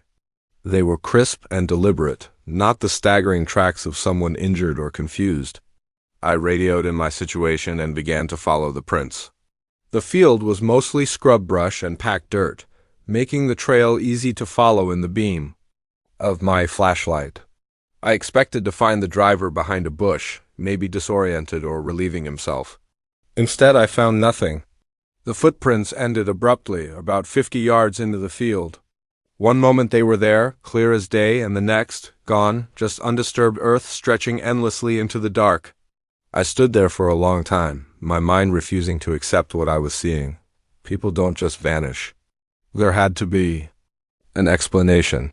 I combed the area carefully, widening my search radius, looking for any sign of disturbance. Nothing, no scuff marks suggesting a jump or liftoff. No signs of a struggle. Just those footprints ending in the middle of nowhere. By the time backup arrived, I was sweating despite the cool desert night. My colleague Mike took one look at me and knew something was wrong. "What have we got, Sarah?" he asked, his hand instinctively resting on his holster. I explained the situation, the abandoned car, the footprints, the impossible ending. He followed me into the field, his confusion deepening with each step. "This is weird," he said finally, standing at the final footprint. "Really weird." We called in forensics, cordoned off the area. The next few hours blurred, photographing the scene, casting the footprints, searching the vehicle. The driver was identified as David Chun, 37, a software engineer from San Francisco. His family was contacted. No, they hadn't heard from him. Yes, he was en route to visit them in Denver. No history of mental illness. No recent signs of erratic behavior. As dawn broke, casting long shadows across the field, we were no closer to answers. David Chun had simply vanished, leaving behind a running car and a set of footprints that led to nowhere. In the days that followed, the investigation ramped up. Search teams combed the surrounding desert. Helicopters swept wide perimeters. With thermal imaging, David's phone records, bank statements, internet history, all scrutinized. Missing persons bulletins were issued across multiple states. Nothing, not a single clue. As to what had happened to David Chun, theories exploded, each more bizarre than the last. Some claimed abduction, by criminals, by a cult, by aliens. Others believed he staged his own disappearance. There were whispers of government experiments, of secret portals to other dimensions. I tried to stay grounded, focused on facts. But the more I investigated, the stranger the story became. A week after David's disappearance, I got an anonymous tip. The caller's voice was tremulous, disguised with a digital modulator. "Look into something called the Highway of Tears," they said. At first I brushed it off as nonsense, another crackpot lead. But something in their urgency clung to me. That night, unable to sleep, I started digging. What I found chilled me. The Highway of Tears wasn't a single road. It was a phenomenon reported across multiple states, even countries. Lonely stretches of highway where people vanished without a trace, often leaving behind vehicles in working order. In some cases, there were reports of strange lights in the sky. Others described a sudden sense of time loss, of reality bending or shifting. The deeper I looked, the more I found cases that mirrored David's. A woman in Alaska, her car found running. Purse on the seat, footprints vanishing into the snow. A trucker in Australia disappeared during a routine haul. His rig left idling on the edge of a barren highway. I started compiling a file, cross-referencing disappearances, looking for any pattern. Most occurred at night, many in remote places. In several, witnesses reported odd electronic malfunctions. Radios cutting out, phones losing signal moments before the event. As my off-duty hours became consumed by this research, I could feel something changing in me. I grew restless, paranoid. Every time I patrolled Highway 50, I found myself scanning the horizon, half expecting to see lights or shapes moving at the edge of sight. My colleagues noticed. Mike confronted me about it one night over coffee at the station. "Sarah, you've got to let this go," he said, eyes filled with concern. "The shun case is cold. It's eating you alive." I wanted to tell him everything, about the Highway of Tears, about the patterns I'd uncovered, but I knew how it would sound. They'd pull me off active duty, maybe even send me to Psych Eval? So I nodded, promised to take some time off. Said I'd get my head on straight, but I couldn't let it go. The next night I found myself back on Highway 50, off duty in my personal car, loaded with cameras and scanning gear I'd borrowed from a friend in the UFO watching community. I didn't know what I was hoping to find. Proof, maybe? Something to make sense of the senseless, to explain the inexplicable. What I got was something else entirely. Just after midnight, my radio started crackling with static. At first, I thought nothing of it. Reception out here was always hit or miss. But then I noticed the lights on my dash flickering, my headlights dimmed, then brightened, then dimmed again. Heart pounding, I pulled over to the shoulder. This was it, the electronic interference other witnesses had described. I grabbed my camera, ready to capture whatever came next. That's when I saw it, a light in the field beside the highway. Not a flashlight, not a car's headlamp. Something else. It pulsed a soft, bluish glow, hovering about 6 feet above the ground. I stepped out of the car, camera forgotten in my hand. The light seemed to beckon me, pulling me toward it. I took a step, then another. Somewhere deep inside, a voice was screaming, "Get back in the car. Drive now," but it was drowned out by something stronger. Curiosity, longing. I had to know. I had to understand. I don't know how long I walked. Time lost all meaning. The light stayed just ahead, always visible, always out of reach. I was vaguely aware of my feet moving, of dry brush scraping against my legs. And then, suddenly, the light was gone. I'd blinked, disoriented, the spell broken. I was standing alone in the middle of the field, no idea how far I'd come. I turned back toward the road, expecting to see my car's headlights. There was nothing. No car, no highway. Just empty desert, silvered by the light of a moon I didn't remember seeing before. Panic set in. I spun in place, trying to get my bearings. That's when I saw them, footprints in the dirt, my footprints, leading up to where I now stood, and beyond them, another set. Familiar, the same footprints I'd seen once before, the ones that ended in the middle of nowhere. I stood there, stunned, as realization crashed over me. I understood now. I wasn't the investigator anymore. I was part of the mystery. As dawn's first light crept across the horizon, I made a decision. I would follow the prints, David Chun's prints. Whatever had happened to him, whatever waited beyond that impossible ending, I would find out. I drew a deep breath, steeling myself for what came next. Then I stepped forward, leaving my own trail of footprints in the desert sand. Somewhere out there in the vast emptiness of Nevada, there's an abandoned car, its engine still running, and a set of footprints that go nowhere. The highway of tears had claimed another victim, and I had become just another unsolved mystery on the loneliest road in America. Ghost stories, our laughter echoing through the trees, it felt perfect, like we'd finally found a way to pause the hectic rhythm of life and just breathe. If only I'd known then how fast our idyllic retreat would twist into a nightmare. The first sign something was wrong came in the middle of the night. I woke to rustling outside our tent far. Too loud to be a raccoon or any of the smaller wildlife we'd been warned about. Grabbing my flashlight, I unzipped the tent flap and peeked out.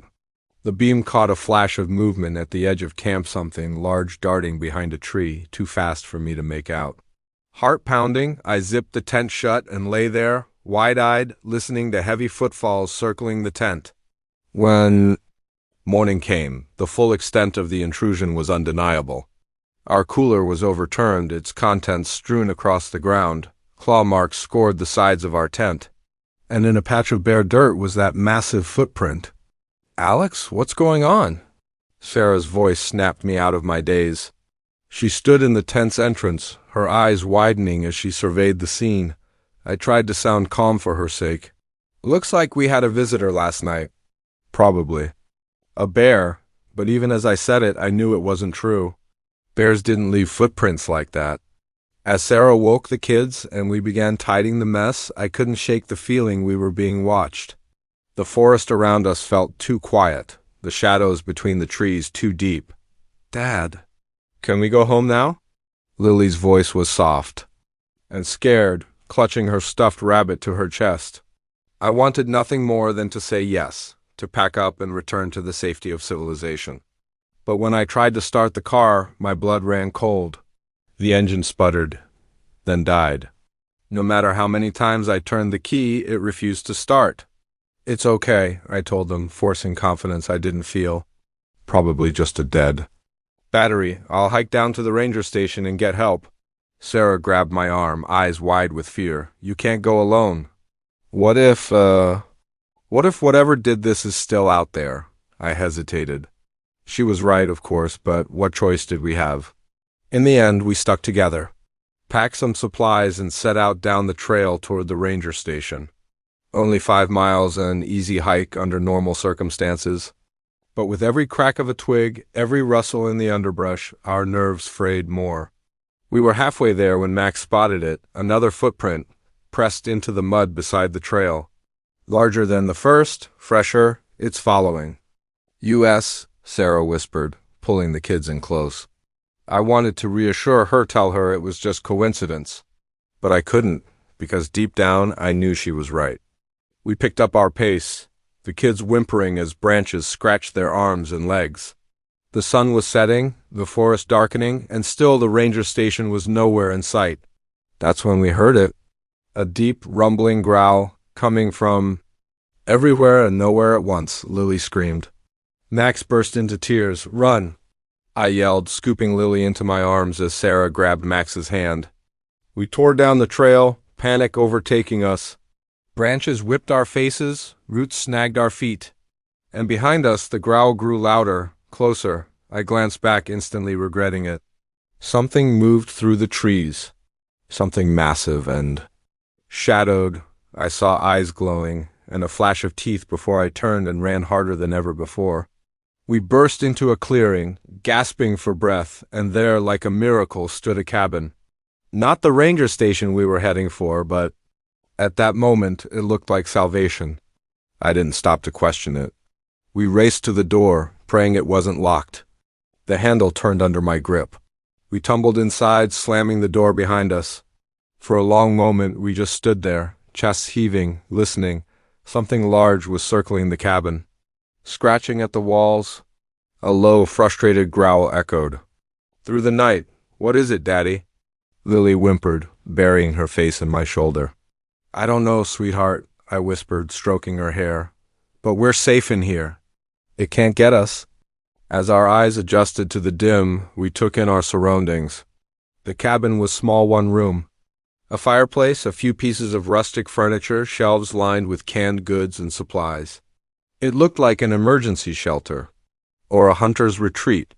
Sarah found some lanterns and lit them, casting a warm glow around the room. The kids huddled together on a threadbare couch. She pulled me aside.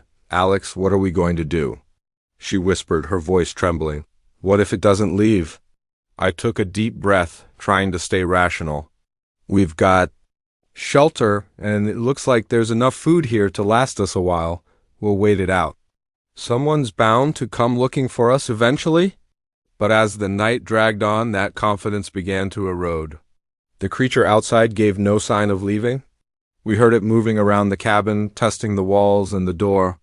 Every so often, it would unleash a roar so powerful the windows rattled. The kids eventually fell into a restless sleep, drained by the day's terror. Sarah and I took shifts watching the windows, straining to see anything through the gloom. It was during my watch in the deepest hours of the night that I saw it clearly for the first time. The moon had slipped out from behind the clouds, casting silver light across the clearing, and there, standing at the tree line, was a creature that should not exist. It was massive, easily 8 feet tall, its body a grotesque patchwork of animal parts. Thick fur covered most of it, but patches of scaly skin and what looked like feathers peeked through. Its face was a twisted blend of bear and something eerily human, its eyes glowing with a sickly yellow hue. As I watched, paralyzed by dread, it turned toward me. Those glowing eyes locked on mine, and then, impossibly, it smiled. Rows of dagger-sharp teeth gleamed in the moonlight. I stumbled. Back from the window, heart hammering so hard I thought it might burst. This couldn't be real. Things like that didn't exist. But the growl echoing through the darkness told a very different story. I don't know how long we stayed holed up in that cabin. The days blurred together, marked only by sunrises, sunsets, and the constant looming presence outside. We rationed our supplies carefully, knowing we might be trapped for a while. The kids, surprisingly resilient, turned our confinement into a game, but Sarah, I could see the fear slowly wearing her down. On what I think was the 5th day, we woke to silence. No more growls. No more scratching at the walls. Cautiously, I peered out the window. The clearing was empty. We waited another full day before daring to step outside. The forest looked normal again. Birds sang. Small animals rustled through the underbrush. But the claw marks etched into the cabin walls and the massive footprints in the soft mud were proof our nightmare had been all too real. We made our way back to the original campsite, half expecting it to be destroyed. Instead, we found a group of park rangers and a search team. Apparently, someone had reported our car sitting abandoned and called it in. The car had been repaired, the battery replaced. We told the rangers a cleaned-up version of events, said we'd gotten lost, found the cabin, and waited out a bad storm. Who would believe the truth? As we drove home, the kids chattered excitedly about their adventure, but I couldn't shake the feeling that we glimpsed something we were never meant to see, something that lives in the shadows of the world, beyond our understanding. We never went camping again. But sometimes on stormy nights, when the wind howls against our locked windows, I find myself thinking of that cabin in the woods. And I wonder if that creature is still out there somewhere in the vast, silent wilderness, waiting for the next family to stumble across its path. The wilderness holds secrets, ancient and terrifying. And sometimes those secrets have teeth and claws. Breakfast, and spent the morning lounging by the pool with my latest beach read. Around noon, I decided to head back to my cabin for a quick nap before the afternoon's activities. I remember closing my eyes, the gentle rocking of the ship lulling me to sleep. When I woke, the light filtering through my porthole window seemed off, dimmer, somehow tinged with a strange bluish hue I'd never seen before. Disoriented, I reached for my phone. The screen was black, completely dead, even though it had been fully charged when I lay down. Frowning, I tried the cabin phone, nothing but a low, persistent buzzing on the line. That's when I noticed the silence. No distant laughter from the hallway. No muffled announcements over the PA system. Just nothing. A knot of unease tightened. In my stomach, I stepped into the corridor. It was deserted. The usual bustle of passengers and crew had vanished. My footsteps echoed, unnaturally loud, on the carpeted floor as I made my way toward the elevator bank. "Hello?" I called, my voice sounding small and hollow in the empty hallway. No response. The elevator arrived with a cheerful ding that felt wildly out of place in the eerie quiet. As I rode up to the Lido deck, I tried to rationalize. Maybe there'd been an emergency drill I'd somehow slept through. But no, those were always announced in advance. And surely someone would have woken me. When the doors opened onto the Lido deck, the full extent of the strangeness hit me. The massive open-air deck was completely abandoned. Lounge chairs sat empty, some with towels or paperbacks still draped across them, as if their owners had just stepped away. The bars were unmanned. Rows of colorful cocktails left untouched on the counters. I walked slowly across the deck, heart pounding. "Hello?" I called again, louder this time. "Is anyone here?" Only the soft sound of the waves replied. As I completed my circuit of the deck, something made my blood run cold. The lifeboats. All still in place.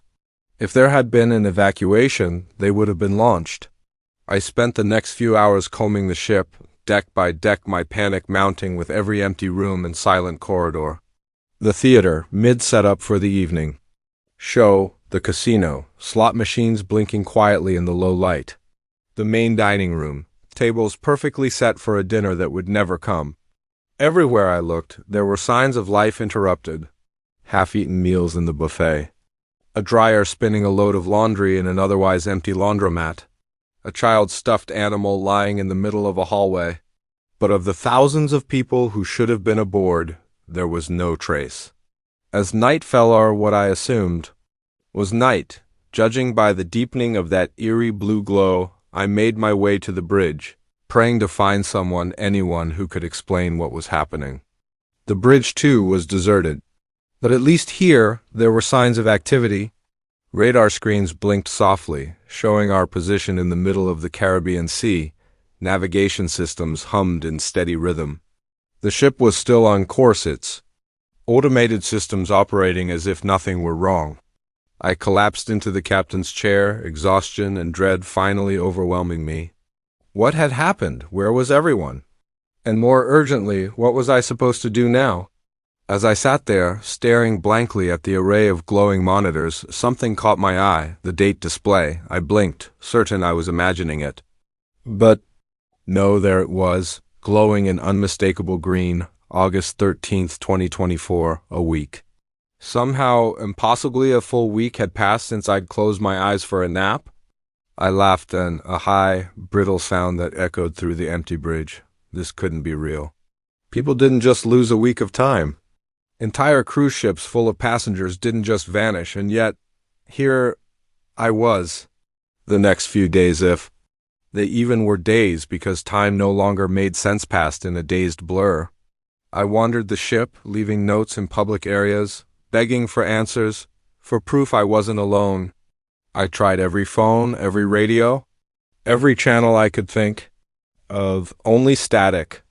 I ate what I could from the slowly spoiling food in the kitchens, slept fitfully in a new cabin each night, kept myself sane by talking aloud, narrating my actions like I was the star of some twisted reality show.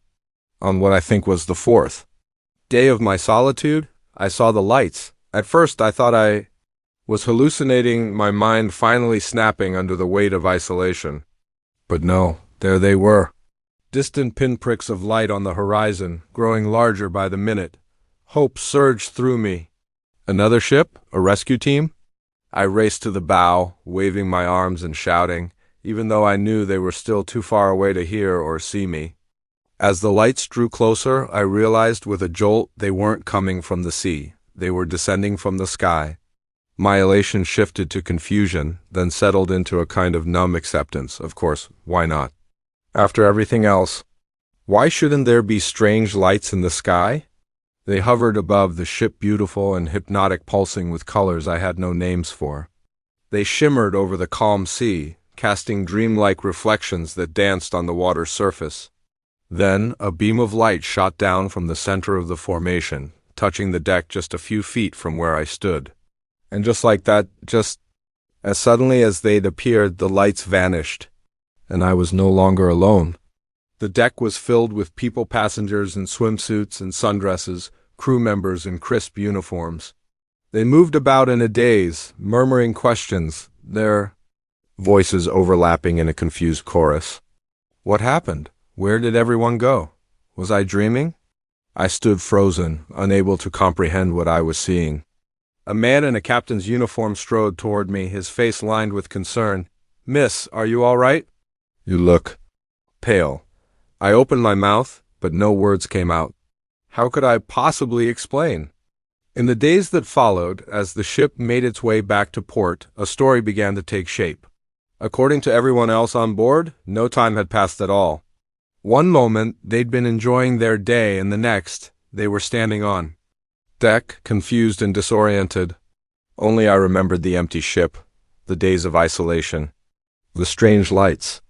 Only I had lived through that impossible week. The incident made headlines around the world. Cruise ship reappears after mysterious disappearance. Experts were called in. Theories were proposed and quickly dismissed. Some spoke of wormholes. Others suggested alien abduction. A few fringe voices whispered about mass hallucination or elaborate hoaxes. As for me, I gave my statement to the authorities, and then disappeared from public view. How could I explain something I didn't even understand? How could I describe the bone-deep loneliness of those days aboard the empty ship, the way everything had felt? Off, just slightly out of sync? I've never set foot on a cruise ship again. Even the sight of the ocean fills me with a nameless dread, and sometimes in the darkest hours of the night, I wake up gasping, certain I'm back there, alone, adrift, caught in some crack between moments. I still don't know what happened aboard the Paradise of the Seas. I don't know where everyone went, or why I was left behind, or what those lights in the sky really were. But I do know this: our understanding of reality, of time and space, is far more limited than we like to believe. There are things out there, forces beyond comprehension. And sometimes, if we're very unlucky, we catch a glimpse.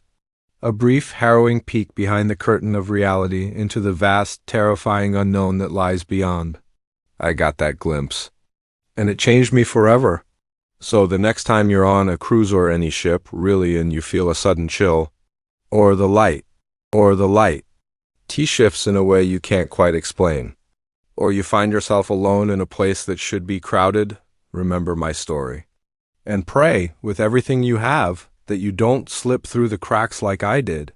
Because once you've experienced that kind of impossible solitude, you're never quite the same again. Friday afternoon. It was exactly as advertised, a cozy 2-bedroom log cabin nestled in a clearing surrounded by towering pines. The nearest neighbor was miles away, and the dirt road leading to the property had been rough enough to make us question our decision more than once. But as we stepped out of the car, the crisp mountain air and the profound stillness washed away our doubts. This was exactly what we needed. The cabin's owner, a gruff older man named Bill, met us with the keys. As he gave us a quick tour, I couldn't help noticing how his eyes flicked nervously around, never settling on any one spot for too long. "Now, couple things to remember," he said as we stood on the porch. "Don't go wandering in the woods after dark. Lots of wildlife out there, and it's easy to get turned around. And if you hear any strange noises at night, just ignore them. Probably just raccoons or something." I nodded, not thinking much of it at the time. Every cabin owner had their quirks and warnings. "Oh, and one more thing," Bill added, his hand on the door. "Whatever you do, don't open the doors or windows at night, no matter what you hear. Got it?" Before we could ask what he meant, he was gone, his truck kicking up dust as it sped down the dirt road. Emily and I exchanged glances. "Well, that was weird," she said with a nervous laugh. I shrugged it off. "Probably just trying to scare the city folk. Come on, let's unpack." The rest of the day was perfect. We hiked a nearby trail, cooked dinner on the old wood stove, and spent the evening cuddled up on the porch swing, watching the stars come out in a sky unspoiled by light pollution. It wasn't until we were getting ready for bed that I noticed the scratches. They were on the inside of the doors and around the windows long. Deep gouges in the wood that looked like they'd been made by something with very sharp claws. Come look at this," I called out. She came over, frowning as she ran her fingers along the marks. "Weird, you think a bear tried to get in or something?" "Maybe," I said, though something about the scratches made my skin crawl. They seemed too deliberate, too purposeful. We went to bed joking about ghost bears to lighten the mood, but as the night wore on and the scratching started, those jokes didn't seem so funny anymore. I lay there, every muscle tense, listening as the sound moved around the cabin. Scratch, scratch, pause, scratch, pause, then the tapping on the window like something was testing the glass. Emily stirred beside me. "Don." "Do. You hear that?" I nodded, not trusting my voice. We clung to each other, barely breathing, as the tapping moved from window to window. Finally, after what felt like hours, it stopped. We eventually fell into an uneasy sleep. As dawn began to break the next morning, we tried to rationalize what had happened. Raccoons, we decided. Or maybe a particularly persistent owl. We spent the day hiking and swimming in a nearby lake, the bright sunshine making the terrors of the night feel distant and silly. But as evening fell and we returned to the cabin, that creeping unease came back. We double-checked all the locks, drew the curtains tight, and tried to distract ourselves with board games and wine. The scratching started earlier that night, more insistent than before. And this time it was accompanied by something else, a low, guttural sound that was almost, but not quite, a voice. "Daniel," Emily whispered, her face pale in the lamplight. "That's not an animal." I wanted to reassure her, to say it was just the wind, or our imaginations playing tricks on us, but as the not-quite voice grew louder, forming sounds that were almost words, I couldn't, not to her and not to myself. We huddled together on the bed, watching the shadows under the door, listening, as whatever was out there circled the cabin again and again. At one point, something heavy threw itself against the front door, making the whole cabin shudder. I thought about making a run for the car, but the keys were in the living room, and the idea of opening any door seemed impossible. So we waited, clinging to each other as the night stretched on endlessly. Just before dawn, in that darkest hour when hope seems furthest away, we heard a new sound, footsteps on the porch. Then a knock at the door, a human knock. "Hello? Anyone in there?" A man's voice, gruff but blessedly normal. We approached the door cautiously. Through the peephole, I could see Bill, the cabin owner, standing on the porch with a flashlight. I opened the door, relief flooding through me. "Bill, thank God, there's something out here." "Something—" He cut me off, pushing past us into the cabin. "I know, that's why I'm here. You two okay?" We nodded, still visibly shaken. Bill did a quick circuit of the cabin, checking each window and door. When he was satisfied, he turned to us with a grim expression. "I owe you an apology," he said. "I should have told you the full truth when you first got here. But I was afraid you'd leave, and to be honest, I needed the money." "Told us what?" Emily demanded. "What the hell is going on here?" Bill sighed, and for a moment he looked years older. "This land, it's not right, never has been. Far back as I can remember, things live in these woods. Things that aren't natural. Most of the time they keep to themselves. But sometimes, especially when there's fresh blood around, they get curious." A chill crept down my spine. "What kind of things?" He shook his head slowly. "I don't rightly know. I've never seen them clearly. But I've heard felt them watching. They're smart, whatever they are. Smart and hungry." "Why don't you leave?" Emily asked. "Can't," Bill said simply. "This land's been in my family for generations." Then, almost in a whisper, he added, "And besides, I don't think they'd let me." We spent the rest of that night huddled in the living room with Bill, listening to his stories about the things in the woods. Tales passed down through his family of people who'd vanished over the years. of nights when the barrier between our world and something else felt thinner than it should. As the sun rose, casting long shadows between the trees, Bill stood up. They'll be gone now. They can't stand daylight. You two should pack up and go. I'll refund your money. We didn't argue. Within an hour, we were in our car, speeding down the mountain road, the cabin shrinking in the rearview mirror. We never talked much about what happened that weekend. How could we explain it to anyone? Even between ourselves, it was easier to let the memory fade, to focus on our safe, normal lives in the city. But sometimes, on dark nights when the wind blows just right, I catch myself listening for that scratching sound, and in my dreams, I still hear that almost voice calling from just beyond the walls, trying to form words I hope I never understand. I don't know what lives in those woods. I don't know why it was so interested in us or what might have happened if it had gotten inside. But I do know this: there are places in the world where the veil between realities is thin, where things we can't explain lurk just out of sight. If you ever find yourself in a secluded cabin, miles from civilization, and you hear scratching at the door, or tapping at the window, remember my story. Keep the doors locked, the curtains drawn, and whatever you do, don't let it in. Because once you acknowledge those things in the dark once, they know you can hear them. They never stop calling. And sooner or later, curiosity, fear, or sheer exhaustion might lead you to answer. Take it from me, some calls are better left unanswered. Some doors are meant to stay closed, and some woods are best left unexplored, no matter how inviting they seem in the light of day. The voice crackled through the CB radio, desperate and laced with static. Please, anyone, I need help. I'm at the old Starlight truck stop. Something's here, oh God, it's coming back, please, hurry. Then nothing, just dead air. I gripped the steering wheel, my knuckles white as I stared out at the empty highway stretching before me. The rational part of my brain said, to ignore it, to keep driving. But 20 years on the road had taught me one thing. Out here, in the vast emptiness of the American night, sometimes a trucker is all that stands between a stranger and disaster. With a muttered curse, I flipped on my turn signal and took the next exit. I didn't know it then, but that decision would lead me into a nightmare I'm still trying to understand.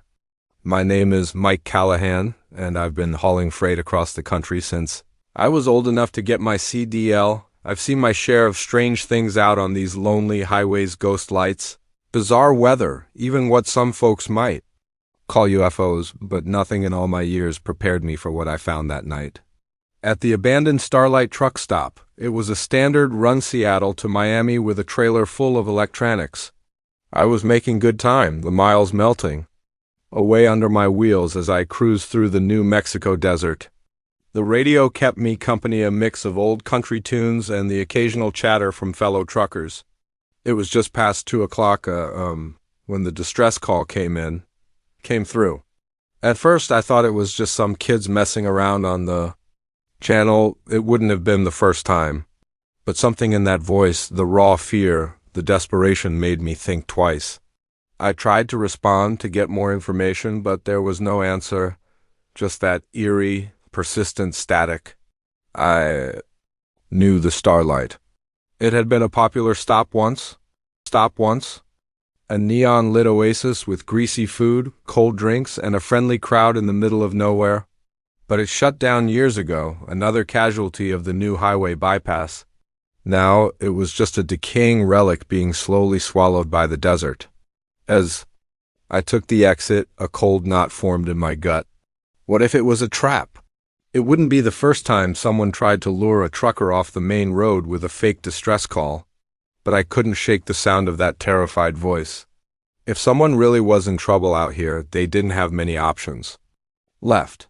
The old access road was barely recognizable, just a pair of worn tire tracks, weeds breaking through the cracked asphalt. My headlights pierced the darkness, cutting through scrub brush and the occasional piece of wind-blown debris. And then, rising out of the night like a ghost, I saw it. The Starlight truck stop. It was in worse shape than I remembered. The once cheerful neon sign stood dead, most of its glass tubing shattered. The windows of the main building were boarded up, and part of the roof had caved in. The parking lot, once filled with big rigs from across the country, was now empty, just tumbleweeds and shards of broken glass. I pulled up near the entrance, leaving the engine running. The silence was suffocating, broken only by the rumble of my idling truck and the groan of warped metal shifting in the wind. "Hello?" I called out, my voice swallowed by the emptiness. "Anyone here? I heard a distress call on the CB." Nothing. Not even an echo. I grabbed my flashlight from the cab and moved cautiously toward the building. The boards over. The main doors had been ripped away, leaving a yawning black void that seemed to swallow my light. Every instinct I had screamed at me to turn around and get back in the truck. But that voice... What if someone was hurt in there, too weak to respond? I stepped inside. The beam of my flashlight swept over a scene of decay and ruin overturned. Tables, shattered crockery, thick layers of dust coating everything. It looked like scavengers had picked it clean long ago. "Hello?" I called again, my voice bouncing around the empty space. "Anyone here?" A noise from the back of the building made me jump, a scraping sound like something heavy being dragged across the floor. "Hey, you okay back there?" I moved toward the sound, my heart hammering, and rounded the corner into what had once been the kitchen. My flashlight landed on something that turned my blood to ice. There, propped against a rusted stove, was a CB radio. It looked brand new, completely out of place amid the wreckage. I approached slowly, mind racing. Had the person who made the call left it here? But why? And where were they now? That's when I noticed the markings. They were scrawled on the floor around the radio, strange, curling lines and symbols drawn in what looked horribly like dried blood. I took a step back, suddenly hyper-aware of the silence. Even the wind had gone still, and then I heard it. A low, guttural noise rising. Behind me, it was almost, but not quite, a voice. The hair on my neck stood on end. I turned slowly. There, in the doorway, stood something. In the split second before terror overwhelmed me, my mind tried to make sense of the thing in front of me. It was vaguely humanoid, but too tall, too thin. Its limbs bent at unnatural angles, and its face was just smooth, pale. Skin stretched tight, with a mouth that split it from crown to chin. I'd love to say I fought. Or at least ran. But I didn't. I froze, locked in place as the thing unfurled itself, growing taller as it seemed to flow into the room like smoke made solid. It reached for me with hands more claw than flesh, and I felt myself slipping away. The last thing I heard was the CB radio crackling to life, that same desperate voice calling for help. I woke up in my truck, parked along the highway. For a moment, I thought it had all been a dream. But then I noticed a layer of dust on my clothes, the thin scratches on my arms. And there on the passenger seat sat the CB radio from the abandoned truck stop. My logbook showed I'd lost almost 6 hours. 6 hours I couldn't account for. I drove to the nearest town in a daze, checked into a cheap motel, and tried to make sense of it all. Had I really seen what I thought I saw? Or had my mind conjured up some impossible horror to fill in the gaps of my memory? I thought about going to the police, but what would I even tell them? That I was lured to an abandoned truck stop by a ghost on the CB, then attacked by a monster out of a nightmare? They'd laugh me out of the station if they didn't lock me up for my own good. In the end, I did the only thing I could. I got back on the road and finished the run. But everything changed after that night. I started jumping at shadows, flinching every time static crackled through the CB. I began rerouting my hauls to avoid long, empty stretches of highway, even if it meant tacking on extra hours. And that CB radio? I couldn't bring myself to throw it away, but I couldn't keep it in my rig either. It's in a storage unit now, wrapped in chains, locked in a box. Some nights I swear I can still hear it. That same desperate voice, begging for help. I've tried to dig deeper into the history of the Starlight truck stop since then. Turns out it has a reputation, a long one. Stories of truckers vanishing without a trace. Whispers of ancient burial grounds, of strange lights in the sky, of doorways that open to places not meant for us. I don't know what's true anymore. I don't know if what happened to me was real or some waking hallucination, or something that lies between the two. But I do know this: there are things out there in the dark, things we don't understand. Things that lurk on the fringe of our world, waiting for someone to answer their call. So if you're ever out there late at night and you hear a frantic voice over the seabed pleading for help, think twice before you respond. Because sometimes the call isn't coming from someone in danger. Sometimes it's coming from the danger itself. And if you ever find yourself passing a crumbling, long-forgotten truck stop in the middle of the New Mexico desert, don't stop. Don't slow down. Don't look back. Because you don't know what might be waiting in that darkness, ready to pull you into a nightmare you'll never wake up from. As for me, I still drive, but never at night if I can help it. And my CB stays off no matter how lonely the road gets. Because I've learned a hard truth: some calls are better left unanswered, and some mysteries are best left unsolved. The first thing I noticed when I stepped out onto the porch that morning was the silence. No birdsong. No distant lowing of cattle. Not even the whisper of wind through the cornfields. Just an eerie, suffocating quiet that made the hairs on the back of my neck stand up. Then I saw it. A vast, intricate design carved into my wheat field, the stalks bent and woven with impossible precision. And in that moment, as the rising sun cast long shadows across the strange pattern, I knew my life was about to change forever. What I didn't know was just how deep the rabbit hole went, or how dangerous the truth would become. My name's Jack Harper. I've been farming this land for over 30 years. It's been in my family for generations, passed from father to son since my great-granddad broke ground here in the 1890s. I've weathered droughts, floods, and just about everything in between. But nothing prepared me for what happened that summer. It started off innocent enough. A few of my cows got spooked one night, busted through a fence and stampeded across the north pasture. Strange, but not unheard of. Then my tractor began acting up, the electronics going haywire with no rhyme or reason. Again, frustrating, but not unusual for a machine that's seen better days. But then came the lights. I first saw them about a week before the crop circle appeared. I was up late, going over paperwork at the kitchen table, when a flash of light outside caught my eye. At first, I figured it was just headlights, maybe someone driving down the road. But we're way out here. Nearest neighbor is 5 miles down. I stepped outside, and that's when I saw them, 3 glowing orbs, hovering silently over my wheat field. They pulsed with a strange, unearthly glow, casting long shadows over the swaying stalks. I stood there, frozen. It felt like hours passed, though it was likely just minutes. Then, just as suddenly as they'd appeared, the lights shot upward into the sky and vanished. I told myself I was tired. Maybe I'd dozed off at the table and dreamed the whole thing. But deep down, I knew what I saw was real. Over the next few nights I kept watch, but nothing came. No lights, no movement, just darkness. I was starting to convince myself it had been my imagination. Until the morning I found the circle. It was massive, covering nearly half of my 100-acre wheat field. The design was mind-boggling, a pattern of spiraling crescents and interconnected rings, all radiating from a central point. But what struck me most was how the stalks were bent, never broken, woven together in a way that defied logic. I called the sheriff more out of a sense of duty than any real hope for answers.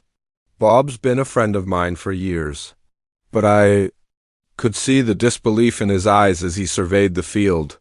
"Could be pranksters," he said, though he didn't sound very convinced. "You know how kids get in the summer looking for thrills." I shook my head. "Bob, this would have taken a team working all night, and they'd have left tracks. Look at the ground. There's not a single footprint or tire mark anywhere." He didn't have an answer for that. Word spread fast, as it always does in small towns. By noon, my driveway was clogged with curiosity seekers, amateur paranormal investigators, and local news crews. I tried my best to keep them off my property, but it was like trying to hold back a flood with a rake. That's when things really started to get strange. It began with the animals. My dogs, normally friendly, to a fault turned aggressive, snarling at anyone who came near the crop circle. The cattle refused to graze near that field. huddling at the far edge of their pasture and bellowing nervously through the night. Then the equipment started failing, not just my tractor anymore, but everything electronic on the farm. Cell phones would die within minutes of being fully charged.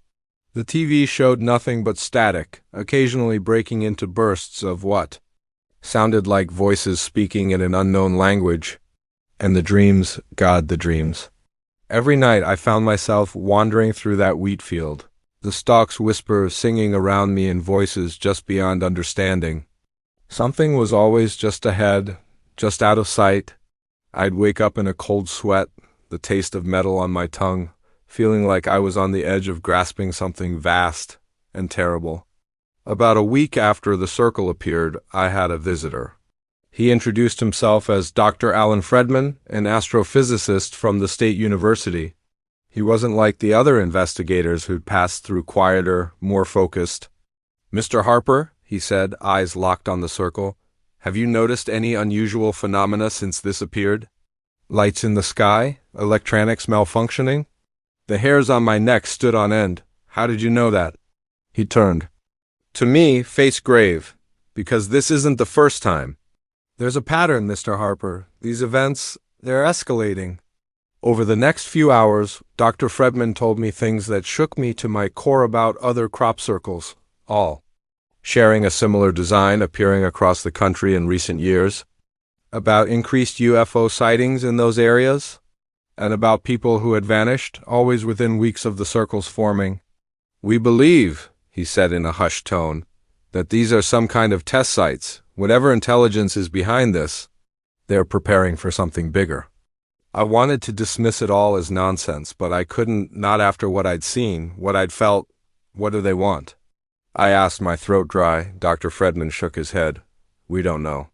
But we believe you might be in danger. These sites, they seem to have a profound effect on the people closest to them. We've documented cases of unusual behavior, people claiming to receive messages or instructions from some unknown source." As he spoke, I felt a cold chill trickle down my spine. I thought of the dreams, the whispers, always just beyond meaning. What should I do?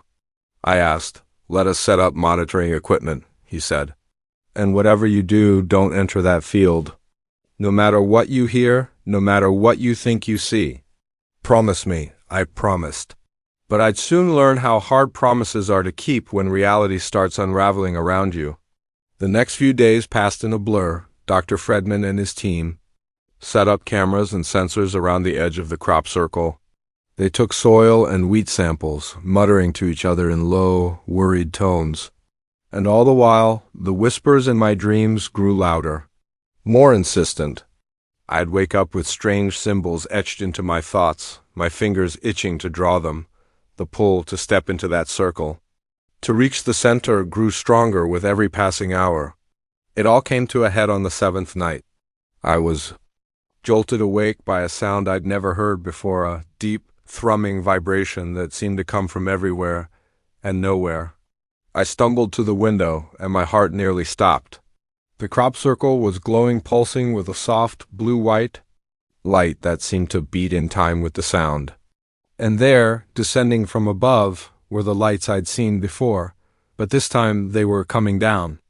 I don't remember deciding to go outside. One moment I was at the window.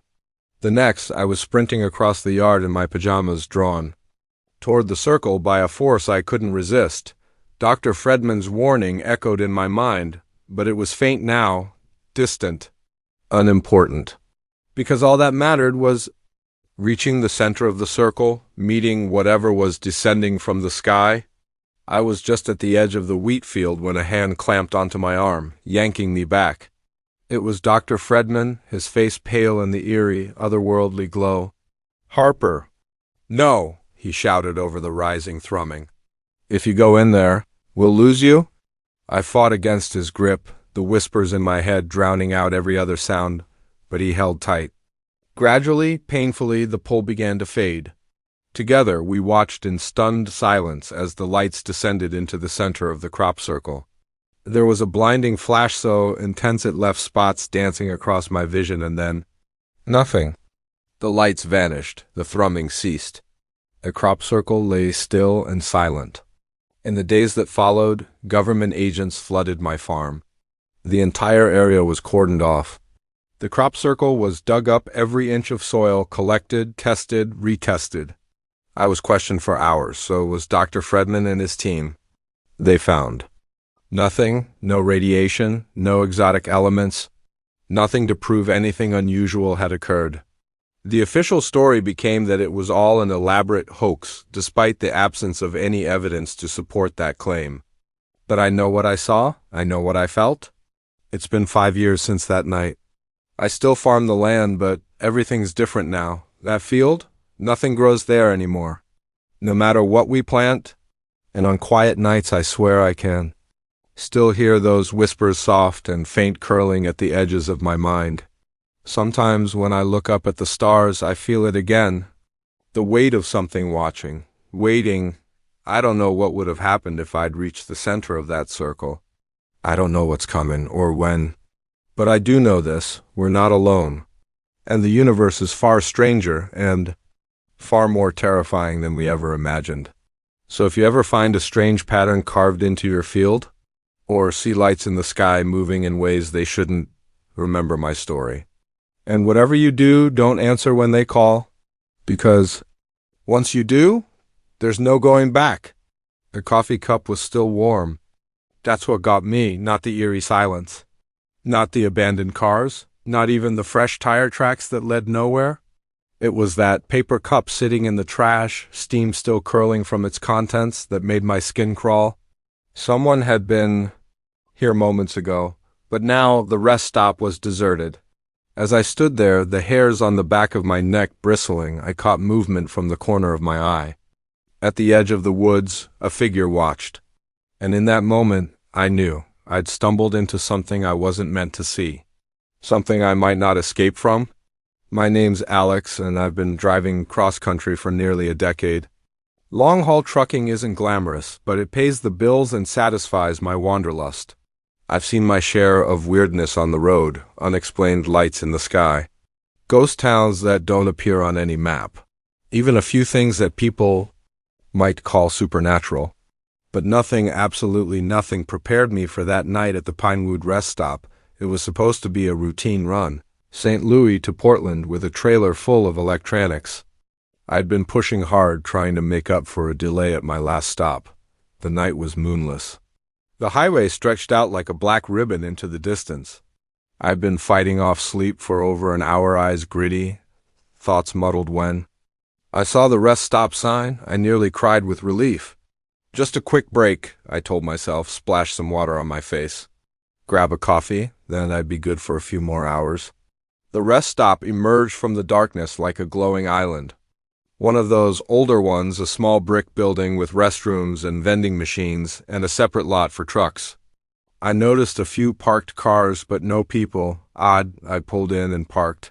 Stepping out of my rig and stretching my cramped limbs, the air was unnaturally still, no wind, no insects. No distant traffic, just silence. That should have been my first warning. I headed for the building. My boots echoed loudly on the concrete. The door creaked as I opened it, a sharp sound in the stillness. Inside, the fluorescent lights buzzed overhead, bathing everything in that too bright, sterile glow. The place was empty. I walked into the men's room, splashing cold water on my face, letting it trail down my neck. As I raised my head, I caught sight of my reflection, haggard and pale. Then I saw it. In the mirror, reflected in the partly open door behind me, a flicker of movement, just a shadow, but undeniably human-shaped. I whirled around, but the doorway was empty. "Hello?" I called, my voice sounding thin and uneasy, even to my own ears. No answer. Shaking it off as a trick of my overtired brain, I left the restroom and headed toward the vending machines.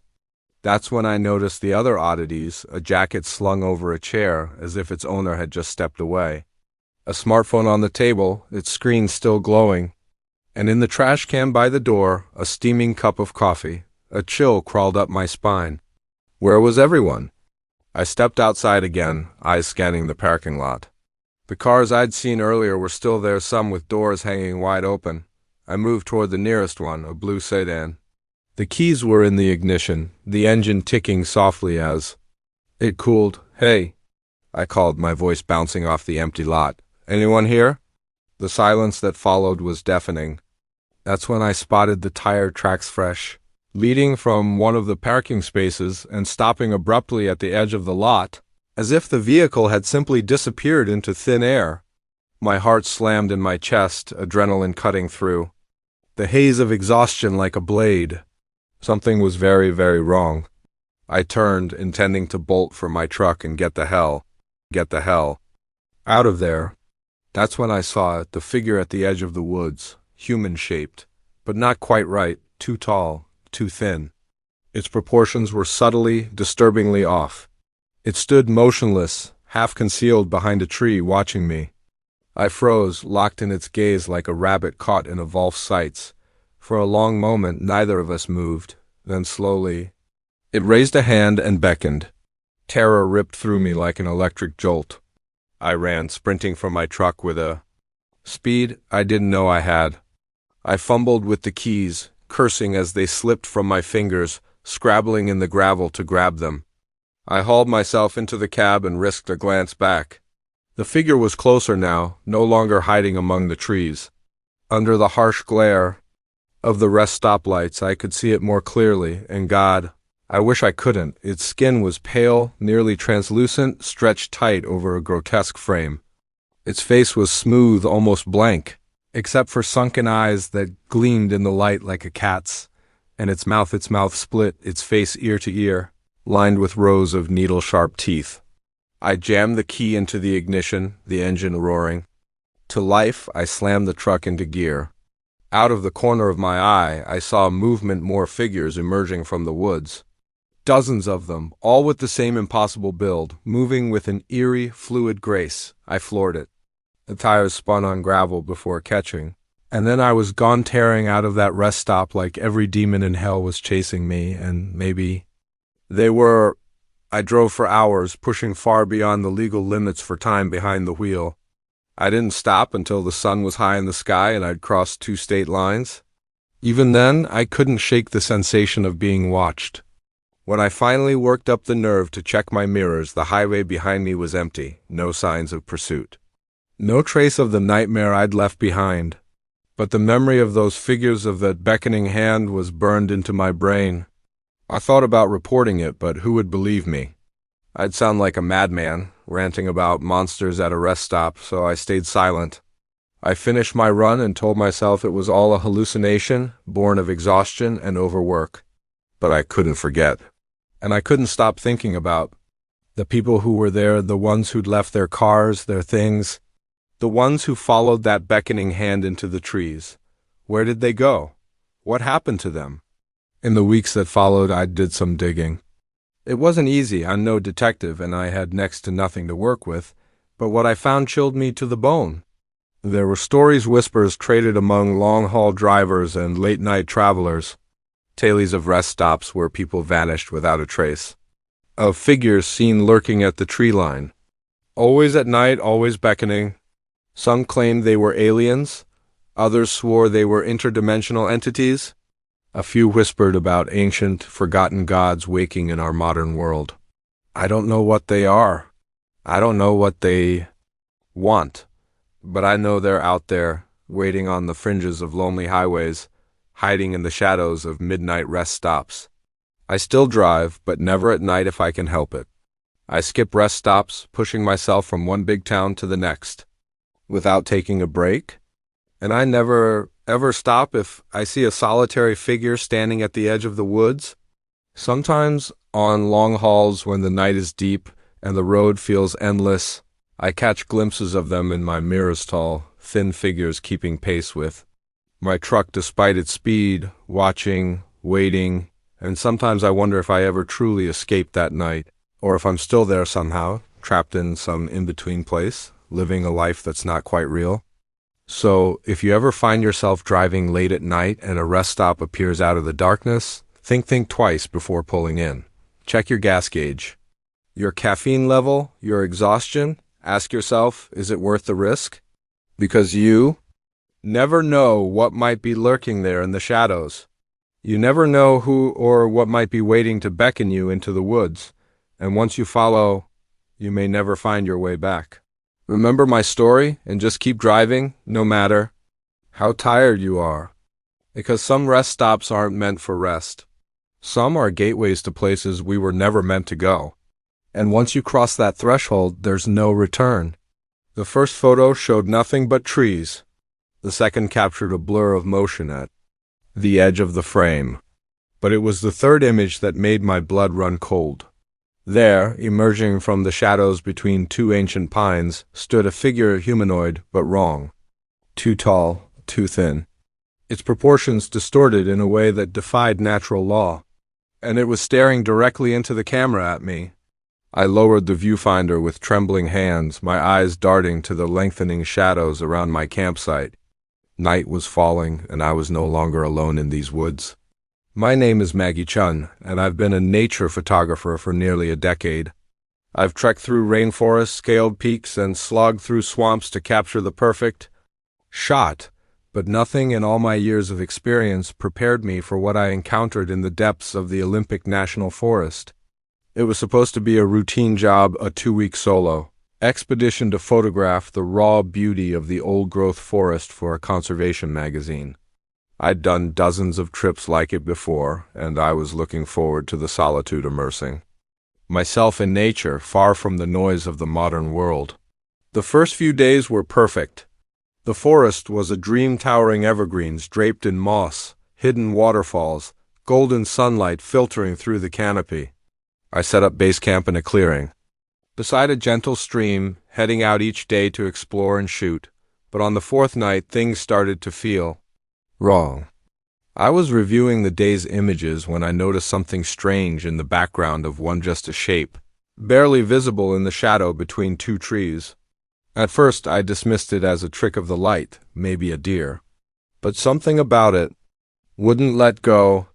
The next morning, I returned to that spot, determined to find out what I'd captured. I set up a camera trap, a motion-activated lens designed to catch wildlife, and left it for the day while I roamed elsewhere. When I came back that evening and checked the memory card, my heart nearly stopped. There were dozens of shots, taken in quick succession. The first few were nothing unusual: forest floor, a squirrel, some birds, but then the figure appeared, tall, impossibly thin, limbs long and spindly, bending at angles that defied anatomy. Its visible skin was pale, almost translucent, stretched over an alien frame, and its face smooth, featureless, save for two enormous eyes that caught the flash like a cat's. I stared at the images, my brain struggling to accept them. It couldn't be real. It had to be a prank, a hoax by another hiker, someone skilled with Photoshop. But as I flipped through the sequence, dread settled in my gut. The figure was getting closer with each shot. In the final image, it was reaching for the lens, its long fingers blurred mid-motion. I packed up in a panic, hands shaking, and rushed back to my camp. That night, I barely slept. Every crack of a twig, every rustle of leaves had me jumping. I kept telling myself I was overreacting, that there had to be a rational explanation. But deep down, I knew better. What I'd seen was real. The next morning, I woke to chaos. My camp was torn apart. My backpack lay open, its contents scattered. My food cache, strung high in a tree to keep it away from bears, had been torn down. The rope had snapped like thread, and there, pressed into the soft dirt near my tent, was a footprint, long, narrow, and clawed. My camera lay beside it. With shaking fingers, I powered it on and checked the most recent images. My heart nearly stopped. There were new photos taken while I slept. Pictures of my tent, of me inside, visible through the mesh window. And in each one, that figure was there, getting closer and closer. I should have left then. Packed up and hiked out, assignment be damned. But some combination of curiosity, stubbornness, and plain old stupidity kept me there. I convinced myself that if I could just get a clearer shot, just figure out what this thing was, everything would make sense. So I stayed, and each night the creature crept closer.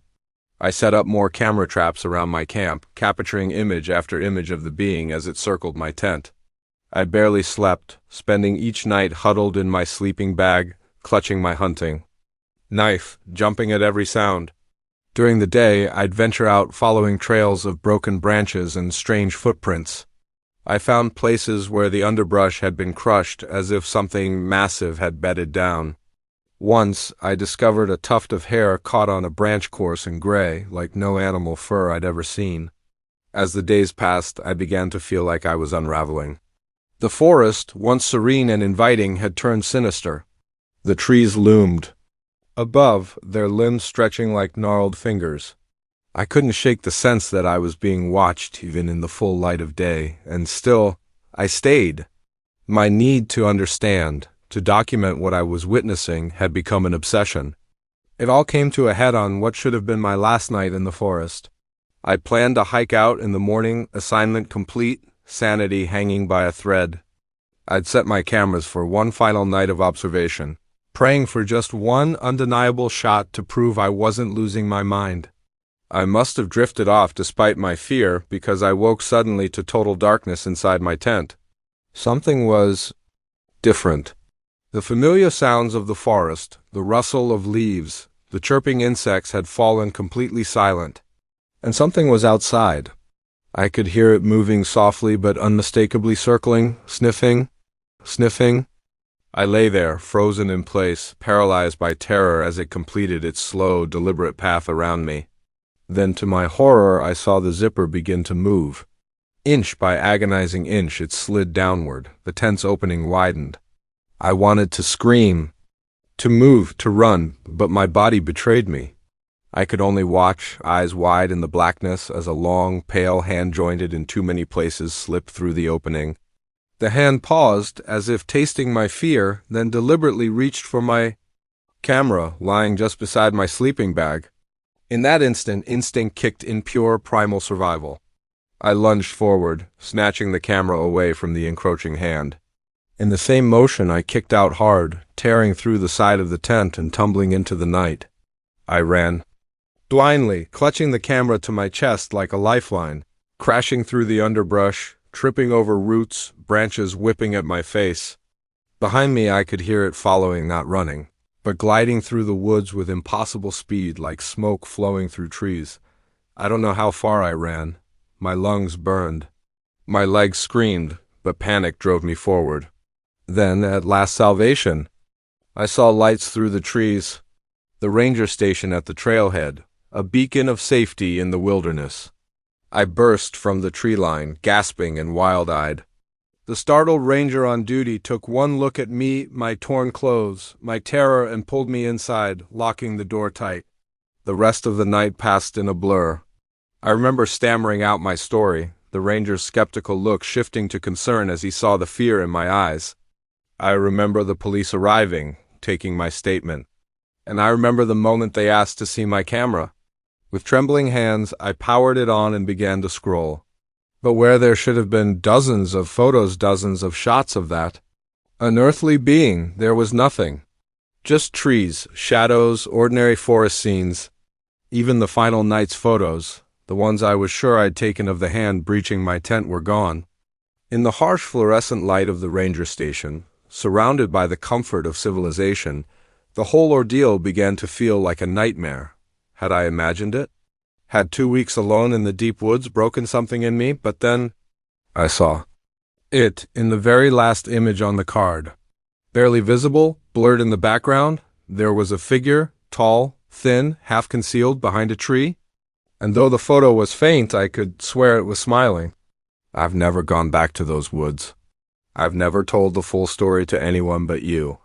My editor got a watered-down version, something about being spooked by wildlife. The photos I submitted were carefully chosen to show only the pristine beauty of the forest. But sometimes, on dark nights when the wind whispers through the trees outside my window, I think about what's still out there in the deep woods, about the things that lurk just beyond the reach of our cameras and our understanding. And I wonder, with a chill that sinks to my bones, if it's still there watching, waiting for the next unsuspecting photographer to wander into its territory. So if you ever find yourself out in the wild, setting Up your camera for that perfect shot of untouched nature. Pay close attention to the shadows between the trees. And if you see something move, something that doesn't quite belong, don't try to capture it. Just run, and don't look back. Because some things in this world aren't meant to be photographed. And once they notice you noticing them, they never forget, they never stop watching, and eventually, they come for you. The first time I saw her, I thought I was looking into a mirror. Same shoulder-length brown hair. Same green eyes. Even the same faint scar above my left eyebrow from a childhood fall. But this wasn't a reflection. It was a real, living woman who could have been my twin. Our eyes locked across the crowded dining room, and a chill rippled down my spine. As she smiled and waved, I knew, with a sick certainty, that my relaxing Caribbean cruise had just veered into uncharted waters. My name is Sarah Mitchell, and until that moment, I'd been enjoying a much-needed vacation aboard the majestic Dreama luxury cruise liner, gliding through the turquoise waters of the Caribbean. I'm a 32-year-old software engineer from Seattle, and this was my first real break in years.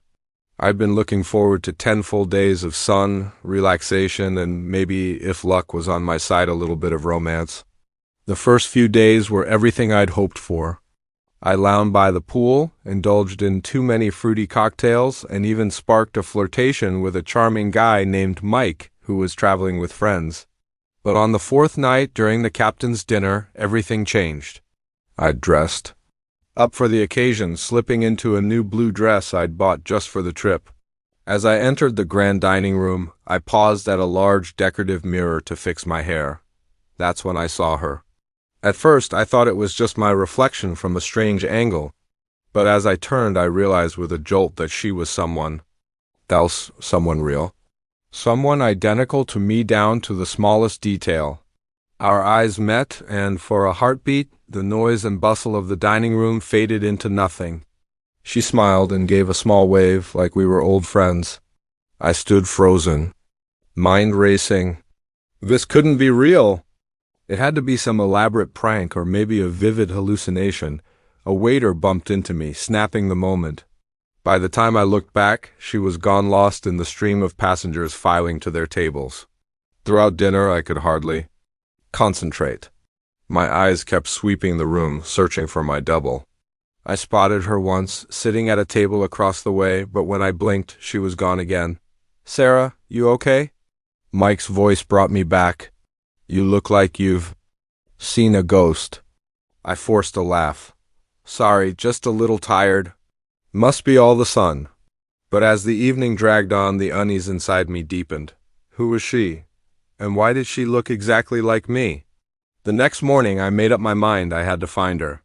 I spent hours combing the ship, checking every lounge, cafe, and sun deck, but there was no sign of her, not even a glimpse. It wasn't until late in the afternoon that I saw her again. I was heading to my cabin to freshen up for dinner when I caught sight of her turning a corner at the far end of the hallway. I broke into a run, but when I rounded the corner, the corridor was empty.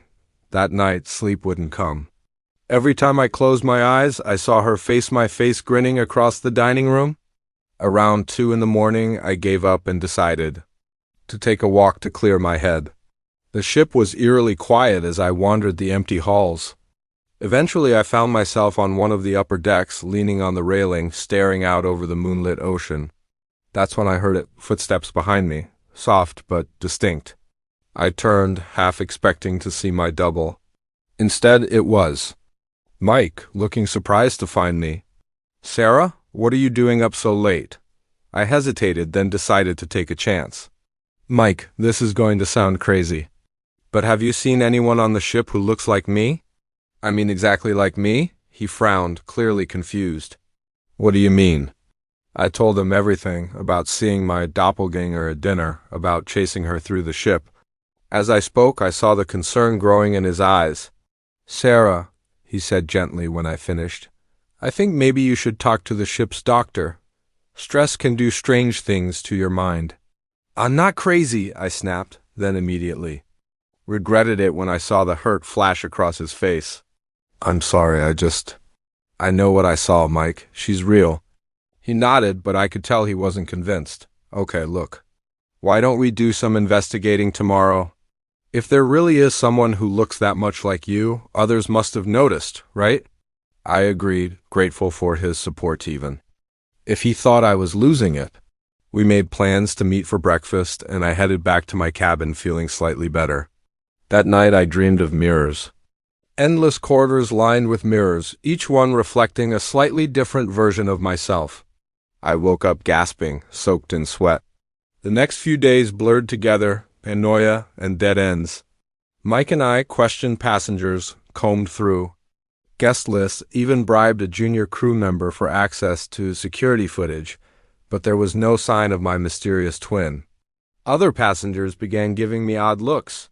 I overheard whispers as I walked by, caught people pointing and murmuring. More than once, someone came up to me insisting they'd just seen me in a completely different part of the ship. Mike stuck with me, but I could feel his patience wearing thin. Maybe it's just someone who really resembles you, he suggested one afternoon as we sat by the pool. And now you're just seeing what you expect to see. I wanted to believe that, but deep down I knew what I'd seen. And I was growing more certain by the day that something strange, something impossible was happening on this ship. It all came to a head on the 8th night of the cruise. I was heading back to my cabin after a late-night movie when I saw her again. She was standing at the end of the corridor watching me. This time I was determined not to let her vanish. I ran after her, shouting, "Wait! Who are you? Why do you look like me?" She turned and fled. I chased her through the ship upstairs, down halls, through lounges and empty dining rooms. The ship became a labyrinth, and more than once I found myself in areas I didn't even recognize. At last, I cornered her at the end of a dead-end corridor.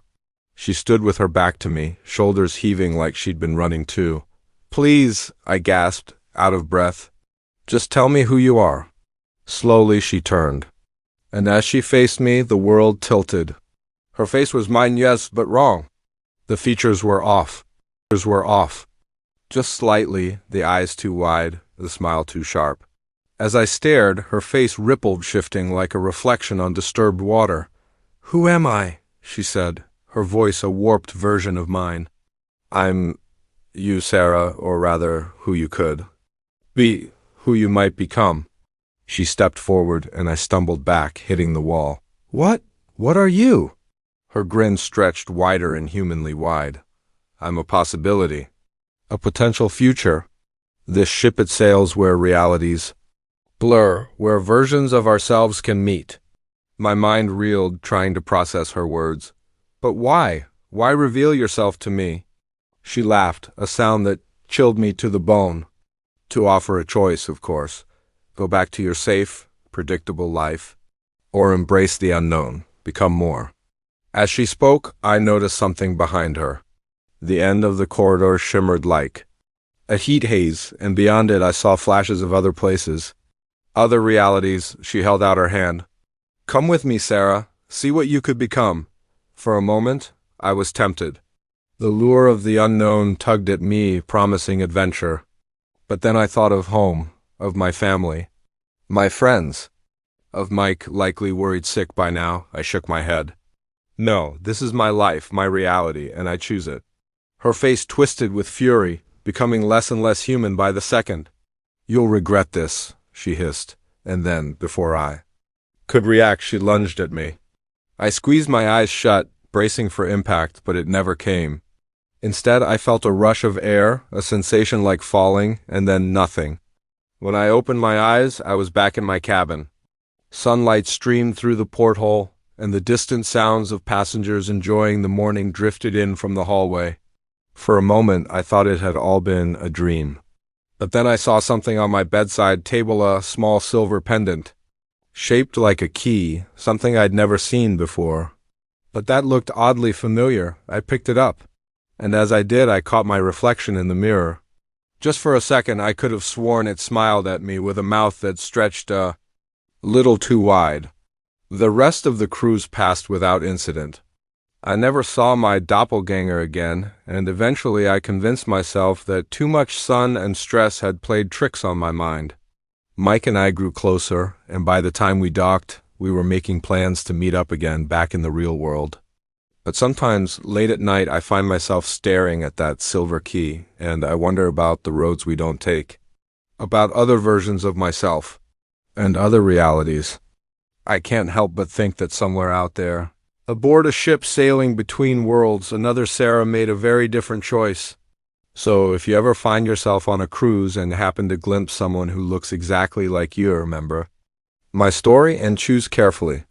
Because sometimes our doubles are more than just reflections. Sometimes they're glimpses of what we might become for better, or for worse.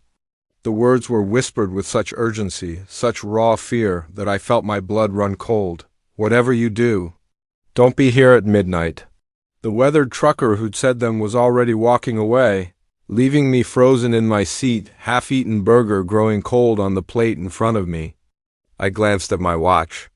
11:37 p.m. as I looked around the diner, taking in the tense faces and furtive glances of the other patrons. I realized with growing dread that I'd stumbled into something far more sinister than a late-night pit stop. My name's Jack, and until that moment, I was on a routine cross-country drive from New York to Los Angeles. I'm a freelance photographer, and I'd taken a last-minute gig requiring me to transport some sensitive equipment stuff that couldn't be trusted to shipping companies. The pay was solid, and I figured the road trip would give me a chance to capture some compelling shots along the way. I'd been driving nearly 18 hours straight, powered by gas station coffee and that special kind of resolve that comes from a tight deadline. When I saw the neon sign for Mel's Diner glowing like a beacon in the Nevada desert, I decided to stop. My stomach was growling, and I figured a hot meal and real coffee would do me good. The diner looked like it had been plucked from a 1950s postcard chrome fixtures, red vinyl booths, a jukebox in the corner playing old rock and roll tunes. But the moment I stepped inside, I knew something was off. The place was surprisingly full for the middle of the night, but the atmosphere was charged like the air before a storm. I slid into an empty booth and ordered a cheeseburger and coffee from a waitress whose smile felt just a bit too forced. As I waited, I couldn't help but notice how on edge everyone seemed. Conversations were hushed. People kept glancing at the large clock above the counter. When my food arrived, I tried to make conversation. "Busy night, huh?" She nodded, eyes flicking to the clock. "Yeah, it usually is around this time." "Oh? You get a lot of late-night traffic?" She hesitated, then leaned in. "Look, honey, you seem nice. So let me give you a little advice. Eat quick. Get back on the road. You don't want to be here too long." Before I could ask what she meant, she was gone off to another table in a hurry. I sat there, burger halfway to my mouth, completely confused. That's when the trucker at the counter turned to me and whispered those chilling words, "Whatever you do, don't be here at midnight." As he left, I noticed other patrons starting to file out. They moved with urgency, despite the late hour practically sprinting to their cars. I flagged down my waitress again. "What's going on? Why is everyone leaving?" She glanced at the clock, 11:45 p.m., and looked nervous. "Now and then," she said, "I shouldn't tell you this, but things happen here at midnight. Bad things. Nobody knows why," she continued, eyes flicking toward the clock. "But it's been going on for years. Some say this place sits on a convergence point, a weak spot between worlds. All I know is you don't want to be here when the clock hits 12. I laughed, though the sound came out hollow, even to me. "Come on, you can't be serious. What is this place, haunted or something?" Her expression didn't change. If anything, it grew more grave. Worse. "Now, please, for your own sake, finish up and go." I wanted to believe it was a prank, some elaborate local legend meant to scare outsiders. But the fear in her eyes, the tension that hung in the air like static, it felt too real to ignore. I downed my coffee in a single gulp and tossed a few bills on the table, deciding that whatever was happening here, I didn't want to be around to find out. But as I stood up to leave, I saw something that made my heart skip. The door to the diner was gone. Where the entrance had been was now just a solid wall covered in the same tacky wallpaper as the rest of the place. I blinked hard, convinced. I was overtired, hallucinating. But when I looked again, the wall was still there. "It's starting," someone whispered. I turned to see the remaining patrons, maybe a dozen huddled in the center of the diner. The waitress was among them, her earlier calm gone, replaced by fear. She clutched a coffee pot like it was a weapon. "What's starting?" I asked. "What the hell is going on?" Panic edged into my voice. An old man with skin like cracked leather looked at me. "It's midnight, son, or we'll be in." He checked his watch. 2 minutes. "That's when they come." "Who comes?" I demanded. "What are you even talking about?" But before anyone could respond, the lights began to flicker. The jukebox, which had been quietly playing Great Balls of Fire, suddenly cut off, replaced by a slow, discordant melody I didn't recognize. The temperature in the diner plummeted, dropping by several degrees in seconds. "Circle up!" the old man barked. "Don't look at them directly. And whatever you do, don't let them touch you." The group formed a tight circle, backs pressed together, facing outward. Without thinking, I joined them, shoulder to shoulder with strangers. The waitress shoved something into my hand, a salt shaker. "Salt and iron," she muttered, "only things that slow them down." I wanted to laugh, to call this whole thing insane. But the words died in my throat as I saw movement outside. Shapes darker than the night itself slid past the windows, flowing like smoke, yet with a purposeful, predatory grace. They pressed against the glass, which began to frost over despite the sweltering desert heat outside. And then, as the clock struck midnight, the real horror began. The shapes outside began to coalesce, taking on vaguely human forms, but twisted, wrong. Their almost recognizable silhouettes only made them more terrifying. They seeped through cracks and crevices, oozing into the diner like black fog. "Someone," in the group whimpered. I felt a hand clutch mine, tight with fear. The old man began to chant low, rhythmic words in a language I didn't understand. Others joined in. Their voices were shaky at first, but grew stronger with each repetition. The shadow creatures circled us, moving with jerky, stuttering motion. I caught glimpses of limbs that bent the wrong way, of faces that shifted like mist. The air thickened, electric, foul. It reeked of ozone and rot. One of the creatures reached out. Instinct took over. I flung the contents of my salt shaker at it. It hissed high and warbled, like radio static recoiling before reforming. Time blurred. I couldn't tell if we'd been standing there for minutes or hours. My arm ached from holding it out. My throat burned from chanting. Just when I thought I couldn't take any more, when the closeness and the pressure and the dread threatened to break me, something shifted. The old man's chant reached a fever pitch. The air itself seemed to ripple. The shadow figures began to retreat. Their forms dissolved into smoke, streaming toward the windows, which shattered outward in a blast of glass and wind. A final gust blew through the diner, sweeping away the last traces of the creatures and leaving behind only silence, and the stench of decay, and then it was over. We stood there, stunned. No one spoke. The only sounds were our ragged breathing and the crunch of broken glass beneath our feet. One by one, our circle loosened. I saw tears on some faces, blank shock on others. The waitress was the first to speak. "Everyone okay? Anyone touched?" A general murmur of assent followed. No one, it seemed, had been hurt, at least not physically. As if a spell had lifted, the diner suddenly burst into motion. People swept up shattered glass, righted overturned chairs, trying to restore some semblance of normalcy. I stood frozen, salt shaker still clutched in my hand, struggling to process what I'd just witnessed. The old man approached, his eyes kind but heavy with exhaustion. "First time, huh? You did good, son." I finally found my voice. What were those things? Why here? Why midnight?"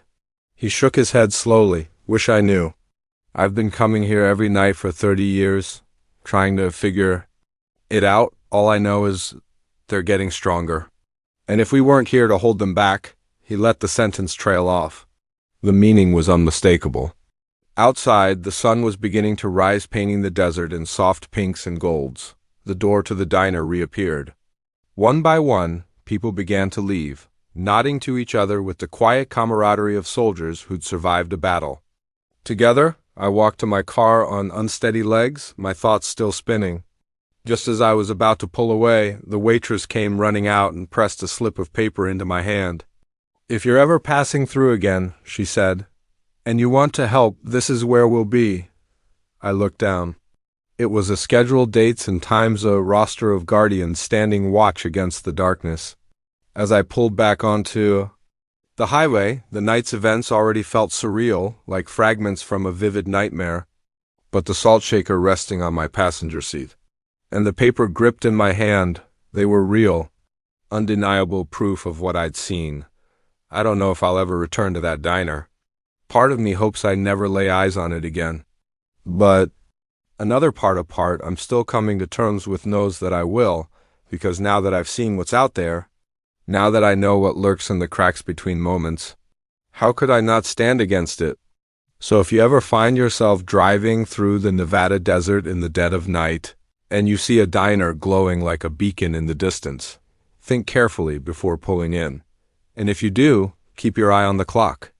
Because when midnight strikes, you may find yourself face to face with horrors beyond imagining, or standing shoulder to shoulder with strangers, the final line of defense against the encroaching dark. And whatever you do, don't be there at midnight, unless, of course, you choose to be